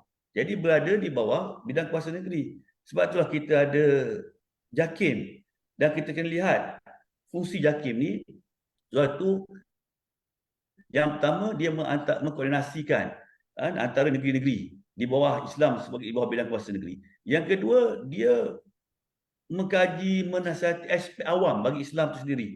Sebab kalau kita sebut Majlis Agama Islam Wilayah Persekutuan, dia masih lagi Wilayah Persekutuan for the purpose of perlembagaan, dia adalah negeri. Jadi aspek undang-undang awam itu di mana? Itu tugas JAKIM.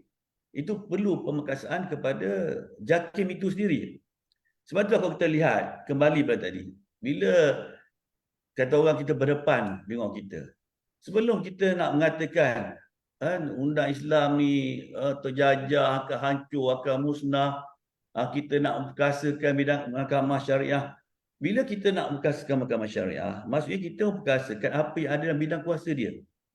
Tapi kalau bukan bidang kuasa dia, kita nak perkasa macam mana? Bukan bidang kuasa dia.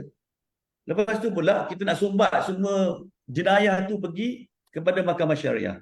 Sedangkan penubuhan mahkamah syariah dari sudut sejarah perundangan sememangnya bermaksud undang-undang diri bagi orang Islam.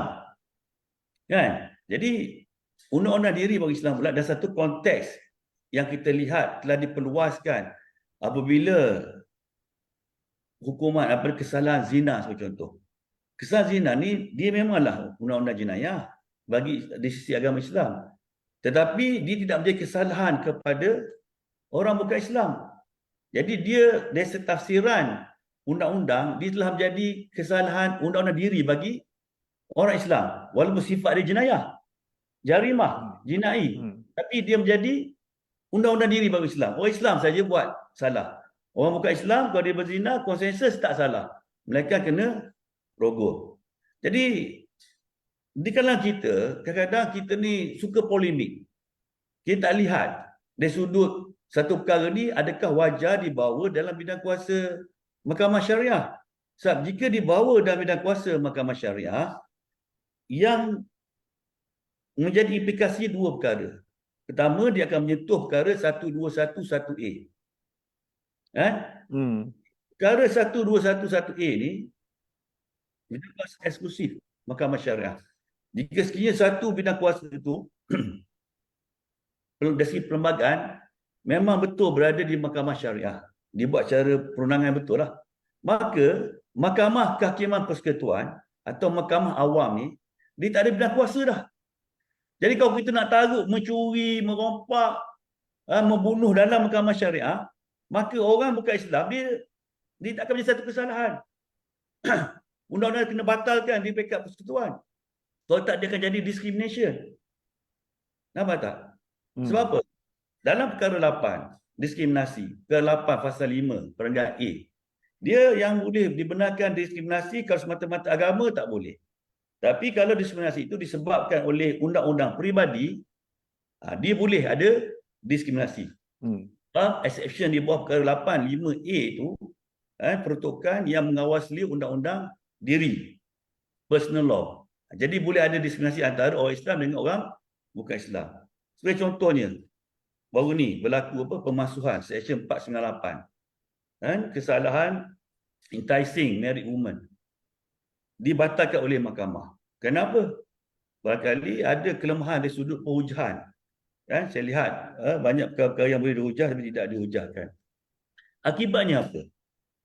Betul kita ada peruntukan kesalahan zina. Tapi peruntukan tersebut bila menjadi dibatalkan, padahal peruntukan tersebut adalah sah kerana dia regulate, disebut itu suami, disebut isteri, dia tak sebut lelaki dengan perempuan, bukan semata-mata jantina. Bila suami isteri, dia merujuk kepada apa? Undang-undang diri. Dia undang-undang diri ini dia akan tersentuh pada orang Islam juga. Kan dia melibatkan antara orang Islam dan bukan Islam, public law. Jadi apabila Seksyen 498 Penal Kod dibatalkan, orang lelaki bukan Islam, apabila dia menggoda isteri orang bukan Islam, dia berzina dengan isteri orang bukan Islam, maka tak ada kesalahan dia. Adakah ini kita kata Islam? Adakah ini kita nak kata kita nak letak semua dalam bidang kuasa mahkamah syariah? Begitu juga. Ini dalam contoh yang jadi isu pula kan. Saya tak dibenarkan untuk terlampau ni kan. Cuma saya nak beri gambaran bahawa sebenarnya kita sistem satu. Sistem kita bukan dualiti. Dan sistem kehakiman negara kita, perundangan negara kita ada federalisme. Kita ada bidang kuasa negeri, bidang kuasa persekutuan. Bidang kuasa mahkamah syariah, bidang kuasa mahkamah kehakiman persekutuan. Dia bukan dualiti. Bukannya kata orang berbeza.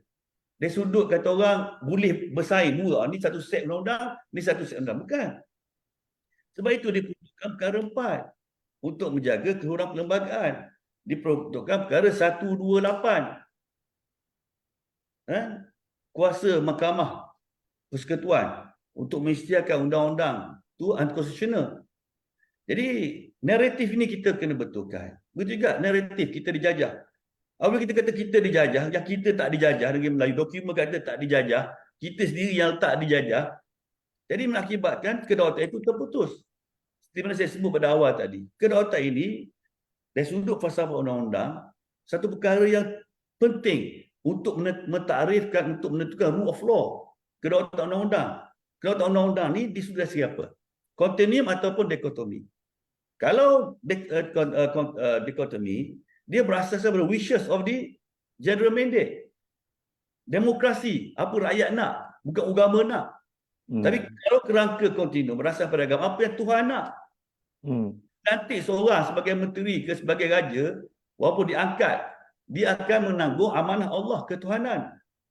Di dalam dikotomi, kalau diangkat sebagai pemimpin, dia menanggung amanah wishes daripada orang. General will. Jadi kita kena lihat, selagi mana kita lihat perlembagaan kita mengasingkan aspek kedaulatan, tak boleh. Kita tak boleh nak tengok tafsiran Islam independently pada perkara 3. Kita kena lihat pada 181. Kedaulatan sovereignty. Bila kita bercakap tentang rule of law, barulah dia menjadi yardstick kepada kebahasan undang-undang. Kalau satu undang-undang bercanggah dengan rule of law, prinsip kedaulatan dia, undang-undang itu boleh dicabar. Jadi untuk menegakkan Islam menjadi mandatory, bukan menjadi pilihan. Boleh dicabar. Begitu juga, naratif dia buat kontrak sosial. Mana ada kontrak sosial? Apa maksud kontrak sosial? Kontrak sosial berpadukan kepada general will. Ini falsafah undang-undang barat. Seperti berlaku di England, Westminster diwakili oleh parlimen, mewakili general will. Raja dia berdaulat kerana dalam parlimen. Kerana parlimen berdaulat. Jadi, dia acting on the advice, dia mesti ikut advice, wishes rakyat dia. Macam raja kita, walaupun dia ada peruntukan, melaksanakan fungsi kuasa mengikut nasihat, tapi nasihat itu subjek pada perlembagaan. Nasihat itu subjek pada syariah compliance. Sebab raja-raja ni, dia ada tanggungjawab dia sebagai Zilullah fil ardi. Perlembagaan persekutuan diinstitusikan oleh kedaulatan raja-raja di negeri yang bentuk persekutuan. Bidang kuasa yang ada persekutuan tu yang diberikan oleh negeri. Bukan persekutuan bagi kat negeri. Jadi terbalik. Jadi konteks ini menjadi cabaran kepada kita kalau kita tak reconstruct naratif yang ada. Kita masih berpegang kepada naratif yang lama. Macam tadilah soal intention. Datuk, tak bolehkah kita bagi peranan yang lebih besar kepada Majlis Raja-Raja Melayu untuk spearhead the polemik sekarang ni? Dia bukan masalah kita beri peranan pada Raja-Raja Melayu. Isu sekarang ni Raja-Raja Melayu yang mesti berperanan. Sebab kita ada, kita persekutuan. Jadi kita lihat, dalam sistem negara kita, ada undang-undang yang tidak boleh dipinda melainkan mendapat perkenan Majlis Raja-Raja. Sebab kita federalisme. Bila orang sekarang ni, bila orang sekarang tulis carta negara kita, dia tulis Yang Tuan Agong. Kan? Lepas tu, tak tahu mana Majlis Raja-Raja. Dia Majlis Raja-Raja tak duduk bawah dia macam Tuan Agong. Sebab Majlis Raja-Raja lantik Tuan Agong. Ya, duduk atas. Yang kedua pula, ada pula dah naratif yang mengatakan pemisahan kuasa antara Yang Tuan Agong dengan Perdana Menteri. Macam mana boleh ada pemisahan kuasa antara Yang Tuan Agong dengan Perdana Menteri? Yang Perdana Menteri itu dan Kabinet melaksanakan fungsi kuasa eksekutif yang dia Tuan Agong. Dia tak terpisah, dia kena ikut. Oleh kerana Parlimen juga, dia Parlimen ni walaupun Agong ada dalam Parlimen, tapi dalam mengesahkan kuasa kedaulatan yang memperkenalkan undang-undang adalah Agong atau Raja-Raja di negeri. Ya. Dewan Rakyat, Dewan Negara ni proses di pembentangan, dibahas. Tapi last kali yang untuk jadi undang-undang adalah Agong atau Raja-Raja. Dan kedudukan itu tidak tercabar. Walaupun ada pindaan kepada perkara 66 pasal 4A. Dari segi administratif, 30 hari, submit, Agong silent, dia jadi berkenan. Itu administratif. Tapi membawa, menyembahkan undang-undang tu kepada Tuan Agung tu wajib. Dan ada perkara yang tak cukup dengan Agung saja. Mesti dapat berkenan Majlis Raja-Raja. Jadi di sinilah Betul. kewajipan. Kewajipan. Betul. Adon, Dewan Undangan Negeri sebelum Sultan Negeri meluluskan, patut ke dia bawa kepada Majlis Raja-Raja dulu untuk mencari keharmonian? Ya, dia undangan negeri ni dia bidang kuasa negeri. Kan? Kita ada bidang negeri, ada bidang kuasa pusat. Jadi kalau kita berkata pasal ada enactment yang dibahaskan baru ni kan, macam mana boleh digubal. Itu tanggungjawab State Legal Advisor lah. Dan kerajaan kewenangan tu mestilah faham undang-undang. Yang jadi isu pada hari ini ialah tadilah kekeliruan naratif. Kita bercakap kadang Islam, tapi kita tak tengok Islam yang bercakap ni. Kita kata Islam, tapi yang kita nak bawa ni dari sudut polisi ada kat Islam. Bila satu perkara ni kita nak letak bawah agama syariah. Sedangkan kesalahan tu bersifat awam. Terpakai pada orang Islam dengan bukan Islam. Kita kena tentukan dulu apa Islam tu. Yang kita fikir pada Islam pergi mahkamah syariah. Kalau duduk dekat mahkamah ni tak Islam. Sedangkan kita bercakap uli amri. Bukan uli amri. Habis yang di Tuan Agung tu uli amri tak? Kalau yang Tuan Agung uli amri, takkanlah undang-undang yang dia buat seperti mahkamah dah kata dah ta'zir. Ada orang menentang. Oh ni bukan ta'zir. Parlimen, dia kata parlimen ni dia tak ada dalam negeri, undang-undang negeri Islam ni dia ada Majlis Agama Islam. Habis yang Tuan Agung, kabinet dia ada Menteri Agama. Dan Menteri Agama bawah dia ada JAKIM. Di bawah dia ada Majlis Agama Islam. Walaupun Majlis Agama Islam wilayah itu bersifat negeri, tapi JAKIM itu bersifat federal. Tak ada masalah. Jadi perspektif, kata orang, kena reconstruct pemikiran. Dan kita masih bawa macam tu, kan? Isu dia bukan kata berapa banyak jabatan kuasa ada, berapa banyak orang ni duduk jabatan kuasa. Kefahaman. Kan, premis kita nak cakap ni mesti betul, mesti kita kaji balik. Kan? Kita tak boleh kata orang melihat tu perkara, mesti bawa. Saya tak dapat nak jelaskan aspek yang menjadi subject matter dalam kes ni Eli kan. Cuma apa yang saya nak beritahu di sini ialah kita kena reconstruct. Kadang naratif kita ni menjadi ancaman, dia membunuh. Macam sekular juga. Federal, kita kata kita bukan sekular. Ada pula kata hybrid macam mana? Kalau Islam lah. Iyalah. Tak boleh jadi bercampur.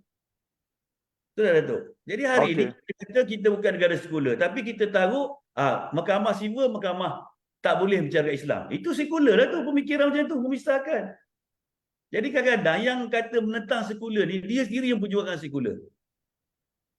Kan? Sebab tu kita kena faham dalam konteks, bila kita cakap pada secularity, within the context of our constitution, within the four corners, dia punya framework constitution. Bukan kita ambil apa orang kata tentang sekular, tentang security. Tengok balik, dalam penerbangan kita, kebebasan untuk beragama. Bukan kebebasan untuk tidak beragama. Jadi macam mana ada berlaku pemisahan, dikotomi. Itu antara contoh pendekatan yang kita ambil. Kalau kita nak memahami konteks ancaman kepada orang Islam pada hari. Sebenarnya dia bermula ancaman tu pada kita sendiri. Kata kita membawa naratif yang salah. Pandangan Orang saya. Islam sendiri. Orang kita sendiri. Okey Datuk, Saya minta maaf, saya 12.30 saya kena ni lah. Kalau Datuk nak tanya soalan dulu yang seterusnya saya minta Dr. Hanafilah bagi laluan kat saya lah sebab saya kena. Ya. Sebab Datuk kena pergi. Saya ada satu soalan lagi untuk Datuk minta laluan daripada Dr. Ustazah Nur Hafilah. Boleh ya? Sila tak ada masalah. Sila. Terima kasih.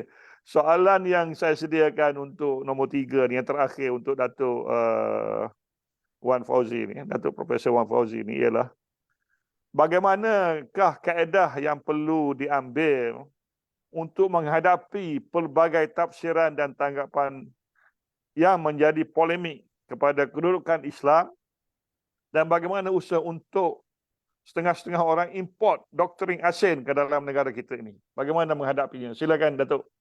Ya. Dia apa yang kita cakap tadi ancaman, sebenarnya obat dia di situ. Kita kena convert ancaman tadi, solusi dia tu, solusi tu dia akan menjadi kata orang pendinding untuk kita menyekat doktrin palsu dan sebagainya. Kita kena beri kedudukan yang jelas bahawa Islam agama persekutuan. Maka hakim-hakim kita mesti didedahkan dengan Islamic jurisprudence. dengan local circumstances. Kena ada syarat. Kita ada JEC, kita ada pemilihan buat Perdana Menteri Raja-Raja, kita ada Perdana Menteri.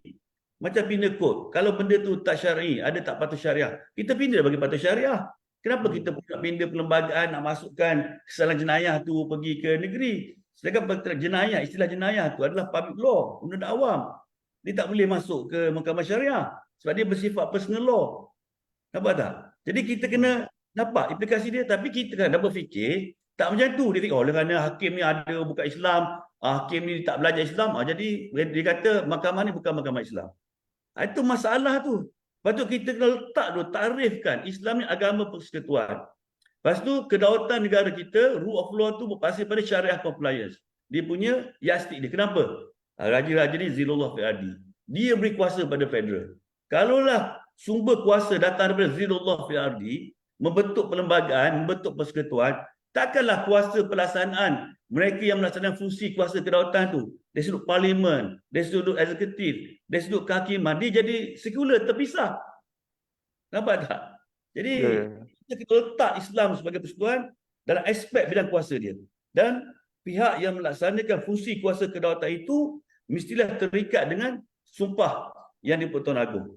Mestilah terikat dengan Kerukunan Tuan Agong yang mewakili raja-raja Melayu, yang sifat raja-raja Melayu ni sebagai Khalifah Allah tak terjejas. Kenapa tak terjejas? Kita lihat perjanjian antara raja-raja dengan British dulu. Ada exception kepada nasihat. Tak boleh menyentuh agama Islam dan adat Melayu. Adat Melayu umumnya dari segi pelaksanaan eksekutif termasuk adat Melayu, tapi yang tak tersentuh tu dari segi prinsip dia, essence dia, substance dia. Kalau kita cakap dari segi undang-undang perlembagaan, keluarga raja Nizrullah Qardi adalah adat perlembagaan, undang-undang perlembagaan terpelihara. Lepas tu kita lihat adat yang masih kekal, yang kata tidak disentuh sebenarnya antaranya adat perlembagaan sebab dia termasuk dalam perkara 71 perlembagaan. Bagaimana kedudukan raja-raja, keistimewaan dia, naik tahta dia, dan perkara 150. Kalau berlaku emergency pun parlimen tidak boleh meluaskan bidang kuasa dalam adat Melayu. Jadi dalam kerangka inilah Datuk, kita kena lihat. Kita kena letak dulu Islam ni sebagai yastik kefahaman kita. Dan kerana Islam tu sedemikian, maka yang lain kena mengikut. Itu yang kata orang pendekatan yang kita mesti ambil. Memperkasakan, kerjasama. Dan saya telah mencadangkan perlunya ada Suruhanjaya Kedaulatan Negara. Satu Suruhanjaya, kalau kita ada Suhakam. Suhakam ni, kalau kita lihat dalam perlembagaan tak sebut pun human rights. Yang kita ada fundamental liberties. Bila sebut human rights itu tafsir dia pergi ke barat dah. Kita ada fundamental liberties. Tertakluk dengan peruntukan perlembagaan. Apa yang diberikan daripada negeri bagi tu, perkenaan tu. Kena lihat. Sebab kita, dari segi pembentukan perlembagaan, dia berpaksi pada royal prerogative. Bila royal prerogative mana? Rahim Westminster ke, rahim daripada kita, Zilullah fil ardi. Jadi, asas inilah yang kita perlu ambil, kita letak daripada pendekatan ini dan apa yang perlu ada. Di situlah kata kena ada semua pihak kan membina naratif yang sama, berusaha mengkaji untuk bukti Islam yang terbaik. Al-Islamu ya'lu wa la yu'la alaih. Islam ni best solution. Jadi kita kena buatlah macam kerangka yang sebelum ni ada, kita melihat apa-apa rujuk pada Suruhanjaya Reid. Kenapa kita dah perlu lihat pada Suruhanjaya Reid? Suruhanjaya Reid dia drafter, macam lawyer lah. Dia maker bukan dia. Dia maker perlembagaan itu adalah raja-raja. Dan Raja England pun bila dia nak bentuk persekutuan, dia dah serah kedaulatan dia kepada yang di-Pertuan Agong. Kan? Tapi kita pun tengok apa yang wishes daripada Reid Commission. Kenapa wishes dia pula? Bukan semua yang Reid cadangkan diterima oleh Jawatankuasa Kerja. Dan akhirnya pergi pada raja-raja. Dan raja-raja pula, dia waimah dia nak pun kalau salah tak boleh. Dia terikat dengan akidah dia. Jadi kita kena baca aspek syariat Islam, tasawur kita. Bukan kita ambil tasawur barat. Jadi bila kita meletakkan tasawur Islam dan tafsiran perlembagaan kita, barulah kita nampak jalan penyelesaian itu akan pergi pada ajaran Islam. Itulah pendekatan yang kita kena ambil. Kita kena bebaskan pemikiran kita daripada ghazwatul fikr. Kan? Kalau tak kita akan cakap lain, eja lain, pukul lain jadi eja lain. Tak selari. Inilah pandangan saya yang barangkali dapat dijadikan sebanyak kata orang panduan lah. Kan? Jadi kalau dan juga kita lihat Islam, satu lagi saya nak bincang pada Datuk lah. Fahaman kita. Bila sebut Islam, kita lihat perbahagian yang berlaku kerana cabut tangan British. Islam ni, pentadbir Islam dah ada bila wujud Kesultanan Islam, bila raja-raja Melayu memeluk agama Islam, dia sekali Islam. Dia tak ada pemisahan. Bukan kerana bila ada jabatan agama Islam, baru ada Islam. Bila ada letak nama mahkamah syariah, baru ada Islam. Tak. Dulu mahkamah kita, sebelum mereka zaman dulu, hukum kanun pun, dia melaksanakan hukum Islam. Walaupun satu mahkamah diketuai oleh bendahara atau temenggung atau syah bandar, tapi asas hukumannya beragama Islam dan juga adat Melayu. Bukan disebab bila British datang yang jadi ada jabatan suku, sebab dia nak mentadbirkan Islam personal orang Islam, hanya untuk orang Islam ada sebuah satu jabatan. Kalau umum dia jadi penasihat. Tapi walaupun dia jadi penasihat awam, dia tak bermaksud dia boleh import doktrin barat sewenang-wenangnya. Dia ada syarat. Dan kalau kita lihat pengenalan common law, care equity di negeri Melayu pun tak sama. Kan? Yang banyak negeri Selat. Negeri Selat saya kira lama dah. Negeri Melayu bersekutu, negeri Melayu tidak bersekutu. Dan ada prinsip local circumstances. Yang ini jarang ahli akademik kita kaji. Kita kena lihat balik. Kan? Macam kata perundangan, kuasa perundangan. Masih lagi enactment dulu pun, sebelum ada parlimen, ada orang negeri yang sign akhirnya, konsen tu raja-raja juga. Ya. Yeah. Dan Islam ni selagi tak bercanggah dengan hukum syarak, maka Islam lah. Kan? Al-aslu fi kulli asya al-ibahah. Kalau satu perkara dia tak ada datang keharaman itu, boleh, tak ada masalah. Kita ada istiaul amri. Jadi dalam konteks inilah kita kena lihat pendekatan yang kita ambil secara meletakkan Islam tu dulu, dan apa yang percaya Islam kita kena tahan baik. Tunjukkan solusi pada Islam. Jangan kita pakai nama Islam, tapi kita tak tunjuk solusi dari Islam. Datuk, saya nak tanya last lah ni. Apa beza sebenarnya Mahkamah Persekutuan dengan Mahkamah Syariah ini dalam membentuk hala tuju nak menjalankan hukum hakam Islam ini? Adakah ada kepincangan nak menjalankan apa yang Datuk kata itu? Perlu ke Mahkamah Syariat? Bagi saya, dia bukan ada pincang. Dia ada 3 cabang bidang kuasa. Dia ada eksekutif, ada legislatif, ada kehakiman. Kehakiman ni dimenguatkuasakan undang-undang. Jadi kalau kita tak tengok dari segi perubahan undang-undang, kembali pada patuh syariah, hakim ni nak menguatkuasakan macam mana? Lepas tu pula di antara Mahkamah Kehakiman Persekutuan, dia ada bidang kuasa dia. Mahkamah Syariah bidang kuasa dia bersifat undang-undang diri, undang-undang keluarga bagi orang Islam. Dia bukan undang bersifat jenayah. Sebab itulah saya mencadangkan supaya dalam penulisan saya, kita jangan pakai enactment kesalahan jenayah. Sebab itu bukannya dari sudut pembahagian bidang kuasa tu, dia undang-undang jadi personal. Wow, tak boleh cabar kita. Walaupun dia ada discrimination, tapi dia personal law Muslim, jadi orang tak boleh cabar. Saya boleh sebut jenayah je, dia masuk jenayah ni undang awam. Menjadi salah bagi orang Islam, menjadi salah bagi bukan orang Islam. Tapi kalau satu kesalahan tu kesalahan orang Islam saja, maka dibolehkan diskriminasi. Melainkan undang-undang itu dah ada dalam bidang kuasa persekutuan. Jadi perkara 75 terpakai. Bila undang-undang persekutuan, pengubahan parlimen dalam bidang kuasa undang-undang persekutuan, bila ada pencanggahan undang-undang negeri pada undang persekutuan, maka undang negeri terbatal. Kalau undang-undang itu di bawah bidang kuasa persekutuan. Begitu juga sebaliknya. Kalau undang-undang itu di bawah bidang kuasa negeri, ada undang-undang persekutuan datang, terbatal undang persekutuan itu. Jadi dalam konteks inilah kita kena faham, kan, dan kita kena explore, kita kena keluarkan, kita kena bawa naratif ni, kan. Barulah bila kita membawa satu naratif salah, memegang pada premis yang salah, saya tak nampak macam mana kita boleh menyelesaikan apa yang ada hari ini. Sebenarnya kita ni masih lagi tak selesai isu ni. Betul. Kan, kita nampak semangat itu sama. Saya boleh sampai isu kita tak pergi pada satu persatu. Tak tengok, ni Islam ke kita nak buat ni?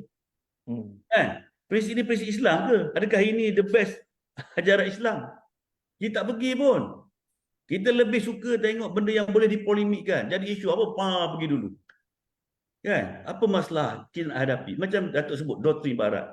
Doktrin barat convention ni melibatkan persekutuan. Melibatkan urusan parlimen untuk menghalang doktrin liberalisme, generalism semua sekali. Bukan di bawah negeri terhad. Penguatkuasaan undang-undang pun di peringkat persekutuan. Jadi macam mana untuk mengukuhkan dari sudut penguatkuasaan undang-undang sebagainya. Kan? Lepas tu kita kena mendidik bukan setakat orang Islam. Kita mendidik orang bukan Islam. Sebab ancaman kita ni bukan hanya orang Islam. Kalau orang Islam boleh menjadi ancaman kepada kita, apatah lagi orang bukan Islam yang berbeza akidah dengan kita. Ya kita ni kata nak jaga Islam, nak hukum orang Islam.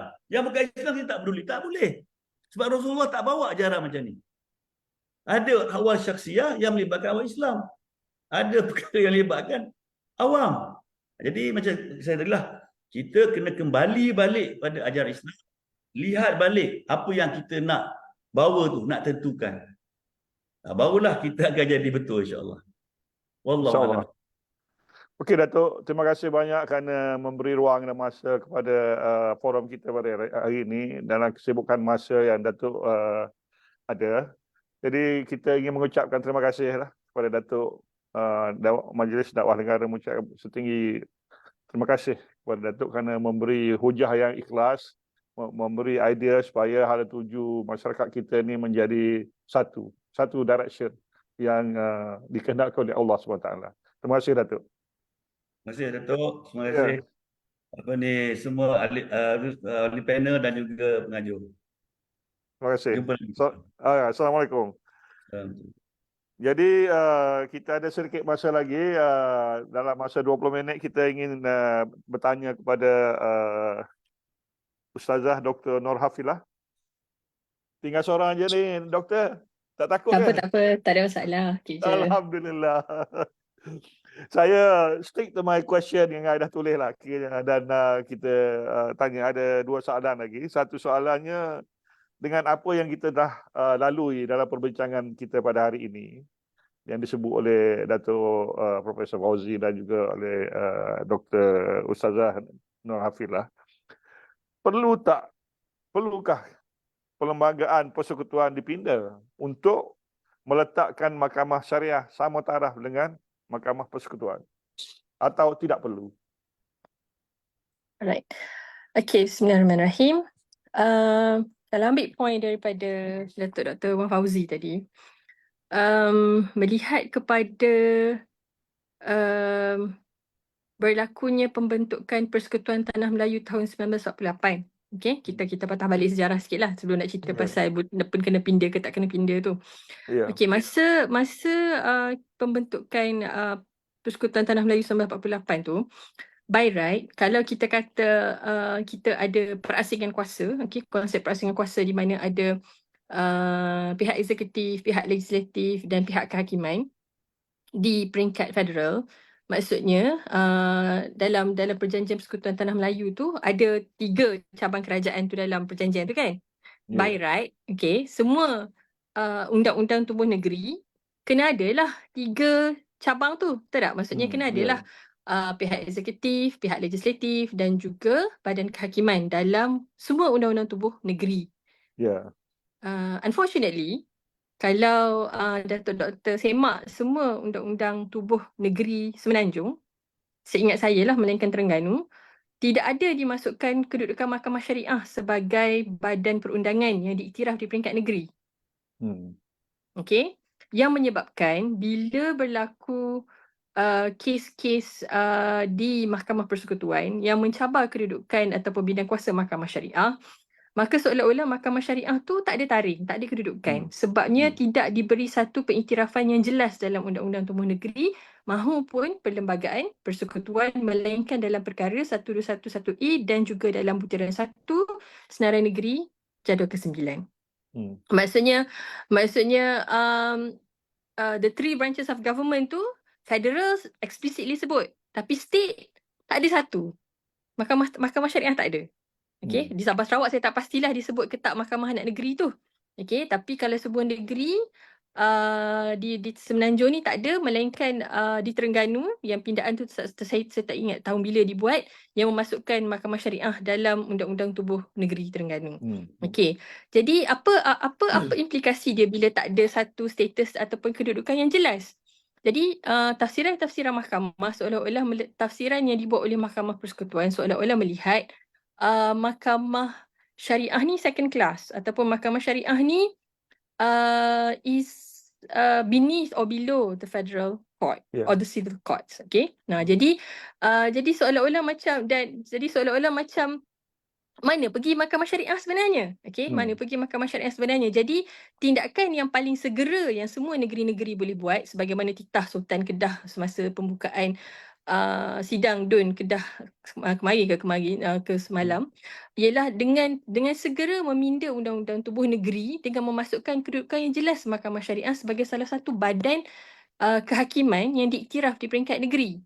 Okey, jadi ada satu legal standing yang jelas di semua negeri. Bahawasanya this is legally and constitutionally recognized by the state constitution as part of the branch of government at all state level. Okey.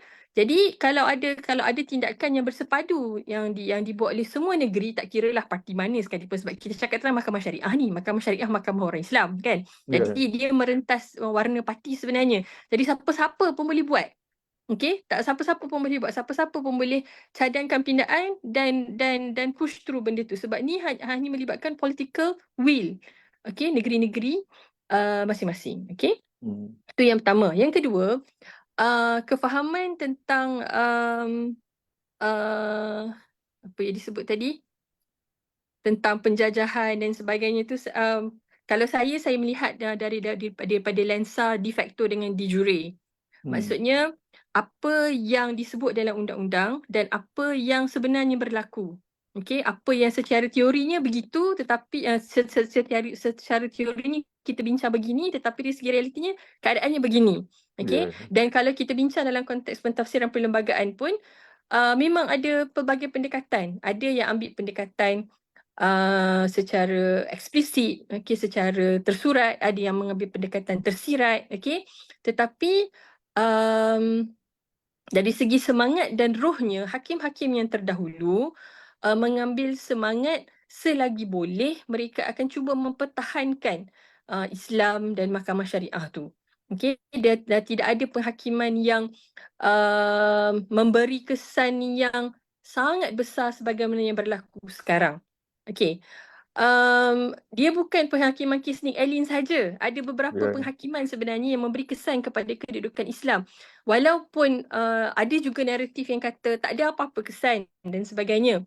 Tapi yang terkini yang telah sampai kepada saya ialah pegawai penguatkuasa di negeri-negeri macam ralat sikit nak kuat kuasa undang-undang syariah. Walaupun ada yang kata kuat kuasa je lah, apa masalah. Tapi ada yang sedikit ralat kerana ada peruntukan di negeri mereka yang sama dengan peruntukan yang dibatalkan oleh Mahkamah Persekutuan. Okay? Okay. Is there a better way untuk kita move forward? Saya telah kemukakan pada rakan-rakan saya lah. Ada tak cara lain yang lebih baik untuk kita melihat kedudukan yang ada sekarang? Macam tadi Datuk Wan sebut, kita duduk bawa naratif yang sama dan sebagainya. Okay. So now, is there a better way of doing things? Okay.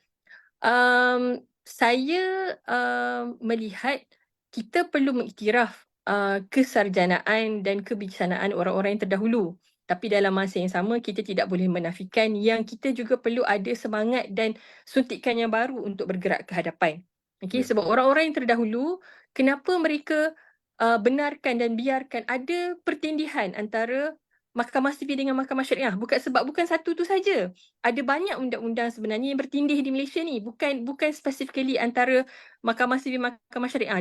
Dalam Mahkamah Sivil tu pun ada undang-undang yang bertindih-tindih. Okay? Kalau tengok dari segi jenayah dan sebagainya, memang ada undang-undang yang overlap antara satu sama lain. Okay? Dan that has been the situation for so long. For so long it has been the situation macam tu. Okay, tapi tiba-tiba datang penghakiman begini, oh, kita kena rethink balik. Kita kena tengok balik. Okay, dan suasana itu telah menyebabkan banyak benda macam kita kena rungkai balik. Okay, jadi bila kita nak rungkai ni, kita nak rungkai cantum balik ke rungkai putus terus? Okay. Jadi kejap. Jadi penghakiman yang dibuat itu mungkin betul dari segi perundangannya, tetapi mungkin kurang tepat dari segi banyak faktor-faktor lain yang tidak diambil kira dalam membuat keputusan tu, yang menyebabkan ada ada implikasi-implikasi lain kepada kedudukan Islam dan mahkamah syariah itu sendiri. Yang mungkin ada pihak kata tak setuju dan mungkin ada pihak yang setuju. Terpulang, okay? Tapi saya nak sebut di sini, now we have to face the music lah. All of us have to face the music. Bukan satu pihak saja, kita semua. Sebab tu saya kata tadi, it's time untuk kita semua bersama-sama, bersatu hati, fikir macam mana nak move forward ke hadapan sebenarnya. Datuk nak cakap apa tadi? Sorry. Asal undang-undangnya daripada negeri, undang-undang Islam dan semua undang-undang diberi kepada Persekutuan pada tahun 1957. Negeri boleh ambil balik dengan memasukkan semula undang-undang tubuh negeri seperti yang Ustazah cadang tadi. Saya kira untuk menyelamatkan keadaan boleh dibuat begitu. Dan provision itu diberi kuasa kepada negeri untuk mengambil semula setengah daripada undang-undang yang telah diberi kepada Persekutuan. Adakah boleh begitu? Kurang tepat. Okey, Sebab teruskan. dengan keputusan Nick Allen tu, dia tak jadi begitu dah. Okey, sebab kalau ikut perbincangan dalam kes Eki Putra, perbincangan dalam kes Nick Allen, skop bidang kuasa mahkamah syariah tu dia jadi lagi kecil daripada yang sekarang. Implikasi daripada keputusan Nick Allen tu menyebabkan bidang kuasa mahkamah syariah jadi sangat kecil berbanding dengan apa yang ada sebelum keputusan Nick Allen lah. Jadi Sama ada kita suka ke sama ada kita tak suka, itu adalah implikasi daripada keputusan kes itulah yang menyukarkan tugas-tugas penguatkuasa agama untuk menguatkuasakan perundangan syariah lah. Maksud saya, untuk mengelakkan benda ni menjadi makin parah, adakah kita perlu ubah perlembagaan persekutuan ataupun menguatkan syariat tu di peringkat negeri dengan membaiki undang-undang tubuh negeri? Mana Okey, satu kena yang buat lebih dua-dua. sesuai? Kena buat dua-dua, Datuk. Kena buat dua-dua. Dia tak boleh satu pihak. Dia kena dua-dua sebab kita sebuah negara federal. Kalau nak pindah-pindah pun, nak pindah bidang kuasa ke, nak tambah ke apa ke, cuma saya sebut tentang pindaan kedudukan mahkamah syariah tadi, itu tidak melibatkan federal. Itu negeri boleh buat. Tak perlu tunggu federal. Esok negeri nak buat pun boleh, tak ada masalah. Ya. Okay. Yang sebab itu hanya menjelaskan kedudukan, bukan ambil bidang kuasa, tak. Yang bidang kuasa tu yang duduk dalam jadual ke-9. Okay. Jadi moving forward, okay, perkara-perkara dalam jadual ke-9 tu akan jadi lebih kompleks. Okay. Yes. Jadi macam saya sebut tadilah, tafsiran ni dia boleh jadi literal dan dia boleh jadi secara tersirat ke tersurat ke, dia mengikut pendekatan hakim dan mengikut hujahan yang dibuat di mahkamah. Jadi macam mana akhirnya nanti bagaimana peguam dan hakim boleh membuat tafsiran yang mempertahankan kedudukan Islam dan mahkamah syariah. Yang tu yang sepatutnya kita semua kena bersetujulah. Bagaimana kita nak pergi ke arah tu sebenarnya. Okey, walaupun kita bincang panjang-panjang semua tadi tu, tapi kalau kita masih ada perbincangan-perbincangan yang tentang undang-undang sekularnya, yang berbincang tentang benda-benda yang tidak membantu untuk mempertahankan kedudukan mahkamah syariah, selagi itulah kita akan masih terperangkap lah seperti saya kata tadi. Kita ulah-ulah, lama-lama kita yang terpulas dengan urusan yang panjang-panjang semua yang berlaku ni sebenarnya. Ustazah, RUU 355 yang amat diperkatakan itu perlukah diteruskan di peringkat persekutuan, parlimen untuk mengubah status mahkamah syariah tu? Okey. Saya terlibat secara langsung dengan di peringkat jawatankuasa teknikal dan juga di peringkat pejabat Menteri Agama sebelum ni. Nak cerita sebiji-sebiji tak boleh lah kan, sebab tu OSA. Cuma saya boleh sebut gini je. RUU 355 ni, orang Islam di Malaysia kena jelas dia tentang bidang kuasa mahkamah syariah. Kenapa kena ada Akta 355? Sebab dalam butiran 1 senarai negeri disebut tentang takat bidang kuasa mahkamah syariah tu terhad kepada undang-undang persekutuan. Kalau tak ada frasa tu dalam butiran 1, kita tak bincang tak Akta 355. Betul. Okey, masalahnya dalam perlembagaan dalam butiran 1 tu menghadkan bidang kuasa mahkamah syariah tertakluk kepada Akta Persekutuan. Kalau kita nak betul-betul bebaskan mahkamah syariah, buanglah semua ahli parlimen 2/3 setuju, buang frasa tu. Selesai. Tak ada dah perbincangan tentang 355. Terpulang kepada negeri untuk mengenakan setakat mana hukuman. Okey. Tapi disebabkan ada peruntukan tu, maka semua mahkamah syariah bermula daripada tahun 1965, kuasa untuk menghukum tu tertakluk kepada Akta 355 tu lah. Tahun 1995 dibagi sikit, lepas tu 1984 dipinda. Sehingga sekarang tahun 2004, hukuman yang ada tu sama sebagaimana yang diperuntukkan tahun 1984, iaitu 3, 5 dan 6. Berapa 356 tahun ya. tu doktor? Dah berapa? Ya, ya, 40 tahun 356 tu. Dah 40 tahun dah. Ya. Penal Code berapa kali pinda, CPC berapa kali pinda, tapi 355 tu masih duduk situ, tak Masih tukar-tukar. duduk Masih tangtu lagi. tidak duduk tangtu lagi. Okey. Jadi memang draft dah siap, memang nak dibawa pada bulan 10 tahun 2022, tapi malangnya berlaku pembubaran parlimen. Jadi tak sempatlah nak masuk dalam parlimen tu. Okey. Kenapa perlu ada Akta 355 tu dibawa masuk secepat mungkin? Sebab dalam draft yang kita bincang tahun 2022 yang telah dipersetujui di peringkat Jawatankuasa Teknikal pada masa tu, ada peruntukan-peruntukan lain yang akan membantu melicinkan lagi pelaksanaan perundangan syariah di negeri-negeri. Okey, sebab setelah mengambil kira pelbagai perbahasan ahli akademik dan telah dibuat-libat urus dengan negeri-negeri dan sebagainya. Jadi kita ambil yang paling baik untuk dilaksanakan di negeri-negeri. Okey, bukan sekadar meningkatkan kadar hukuman, dan juga apa sahaja perkara-perkara lain yang boleh membantu untuk menambah baik pelaksanaan hukuman di negeri-negeri pun kita tambah baik dalam draft tersebut sebenarnya. Tapi malangnya tak kesampaian lah. Okey, jadi maksudnya kalau ada orang kata tak buat apa-apa dan sebagainya, sebenarnya dah ada usaha yang secara bersungguh-sungguh telah dibuat. Jawatankuasa Teknikal pun semasa COVID pun mesyuarat secara fizikal, secara online, tak berhenti. Tak adalah kata-kata COVID tu Jawatankuasa Teknikal tak mesyuarat, tak buat apa, duduk senyap, tak petak. Kami semua mesyuarat. Okey, memang perbincangan tu berlaku, tapi tak cerita kat orang lah apa tu kerja-kerja tu dibuat kan. Ya. Doktor, dari segi hal ehwal agama Islam ini di parlimen, elok strategically kita serah kepada MRRM, Majlis Raja-Raja Melayu, untuk bawa usul 355 ini, sebab dia membawa usul kekuatan agama Islam. Sekarang ini sebelum ini dibawa oleh usul peribadi oleh Tuan Guru Haji Hadi. Tapi saya rasa elok kita mendapat sokongan daripada Majlis Raja-Raja Melayu, macam memberi arahan kepada kerajaan supaya RAU ini dibawa oleh Majlis Raja-Raja Melayu kepada parlimen melalui Menteri Agama lah. Itu yang saya rasa lebih strategik.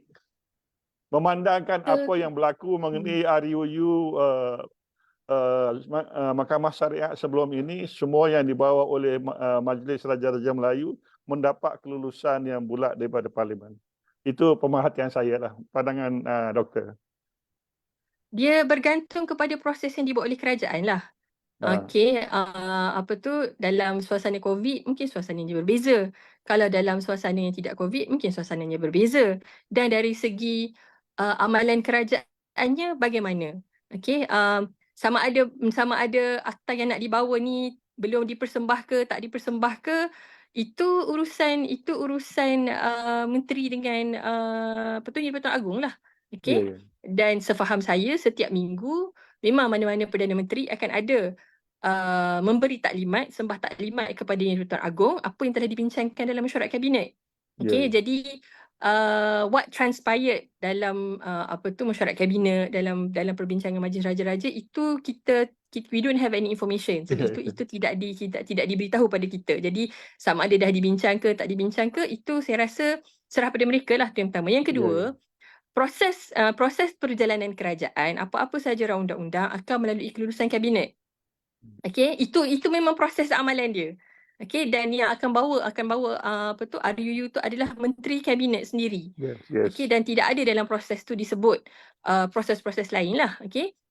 Cuma mengikut pertimbangan kerajaan semasa lah dia nak bawa proses, dia nak buat proses tu, nak lalu kod jalan mana, nak lalu nak kena masuk Majlis Raja-Raja dan sebagainya, itu terpulang. Cuma saya nak ceritanya proses yang dah berlaku sehingga konsultasi ataupun libat urus peringkat negeri-negeri dah dibuat. Negeri-negeri pun dah maklum tak apa intention kerajaan pada masa itulah. Cuma masa sekarang ni sama ada dia nak teruskan draft yang lama ke draft yang baru, itu terpulang lah pada kerajaan yang ada sekarang lah untuk apa panggil meneruskan usaha untuk memertabatkan mahkamah syariah. Dan saya percaya kalau mengikut kenyataan Menteri Agama dan Timbalan Menteri Agama, mereka mengambil serius lah usaha-usaha ni. Cuma kita tunggulah dalam sidang parlimen yang sedang berlangsung sekarang ke yang akan datang ke, ada tak pindaan yang boleh yang boleh dibuat ke arah menyelesaikan keadaan yang berlaku sekarang lah. Okey, itu saja. Okey, doktor, satu lagi soalan yang saya dah tulis ni, saya kena tanyalah. Iaitu secara peribadinya, Dr. Nur Hafizah, apa cadangan doktor mengenai peranan NGOs di dalam memkompromikan pemikiran ataupun naratif rakyat ini terhadap hukum syariat ini? Kerana sekarang ini ada banyak polemik, apakah peranan NGO dan juga politika parti lah, parti Islam untuk mengharmonikan perkara ini? Silakan. Okey. Terima kasih Datuk atas soalan tadi. Kerja NGO yang paling besar kerja dakwah lah. MDN lah. Kerja dakwah lah kan. Sama lah. Mana-mana pun. Dakwah ni kalau bahasa moden sikit orang panggil advocacy. Tak. Advocacy, dakwah dan advocacy. So benda ni yang yang NGO Islam kena buat secara serius. Okay, sebab NGO kebajikan dah banyak. NGO kebajikan yang anak yatim, orang tua yang untuk sama ada dalam Malaysia ke luar Malaysia, yang kebajikan tu dah banyak. Tetapi NGO yang mengambil tugas secara serius untuk advokasi kesedaran masyarakat tentang Islam, perundangan Islam, tentang isu-isu yang mencabar kedudukan Islam, yang ni tak ada berapa banyak sangat yang betul-betul serius dan fokus. Bukan tak ada langsung, ada, tapi yang betul-betul serius dan fokus dan concentrated dari segi gerak kerjanya, dia tak berapa terkehadapan sangat. Okey, mungkin MDN boleh menjadi payung kepada semua ke macam mana ke, saya tak tahulah. Tapi maksudnya kena ada satu usaha yang merentas negeri, merentas kefahaman politik, merentas even bangsa, yang betul-betul membawa semua umat Islam di Malaysia tu ke arah kiblat yang satu, ke arah Al-Quran yang satu, Tuhan yang satu, supaya kita ni bersama-sama demi agama Islam di Malaysia. Kalau selagi mana kita berpecah belah dan kita masih bertelagah bab nak kunut ke tak nak kunut, bab nak solat 20 rakaat ke 8 rakaat, macam-macam lah benda-benda yang banyak dibincangkan even dalam media sosial pun benda-benda macam ni pun dibincangkan lagi. Jenuh lah kita, lambat lagi lah kita ni nak pergi jauh lagi sebenarnya. Kalau kita masih tidak belajar daripada kekalahan Kesultanan Melaka kepada Portugis, kekalahan, keruntuhan Khilafah Uthmaniyah pada 100 tahun yang lepas, kalau kita masih lagi tidak belajar tentang apa yang berlaku pada masa tu, rugilah kita sebenarnya, rugilah kita. Jadi sebab tu sejarah tu sangat penting untuk kita imbau kembali dan kita belajar supaya kita tak ulang balik kesilapan orang-orang yang terdahulu, dan kita bulat hati dan bulatkan tekad, okey, untuk bersama-sama untuk melakukan kerja-kerja yang perlulah. Sebagaimana saya sebut tadi, Islam agama persekutuan ni adalah work in progress. Jadi kalau tak ada siapa nak take the baton untuk laksanakan work in progress tu, dia hanya akan tinggal peruntukan semata-mata. Wallahualam. Wallahualam. So terima kasih Ustazah Dr. Nur Hafizah kerana sudi menerima jemputan kita pada kali ini dan sudi 2 jam kita ni berada online bersama saya, dan mudah-mudahan ada lagi masa hadapan kita boleh bersama lagi dalam NGO, Persatuan Ulama dan Majlis Dakwah Negara. Dan saya bagi pihak Majlis Dakwah Negara ingin mengucapkan berbanyak terima kasih lah kepada Ustazah Dr. Nur Hafizah daripada Universiti Kebangsaan Malaysia dan Persatuan Ulama Malaysia, juga kepada Datuk Profesor Dr. Ahmad bin Hussein, Fauzi bin Hussein, Wan Hussein, di atas kesediaan mereka bersama kita pada hari ini. Dan saya ingin menyudahkan dialog sesi kita dengan wabillahi taufiq wal hidayah. Wassalamualaikum warahmatullahi taala wabarakatuh. Terima kasih. Terima kasih Waalaikumsalam semua. warahmatullahi wabarakatuh. Assalamualaikum. Terima kasih Datuk. Terima kasih Terima Dr. kasih. Nofila. Terima Terima kasih kasih banyak. semua. Alhamdulillah. Sangat baik. Terima kasih.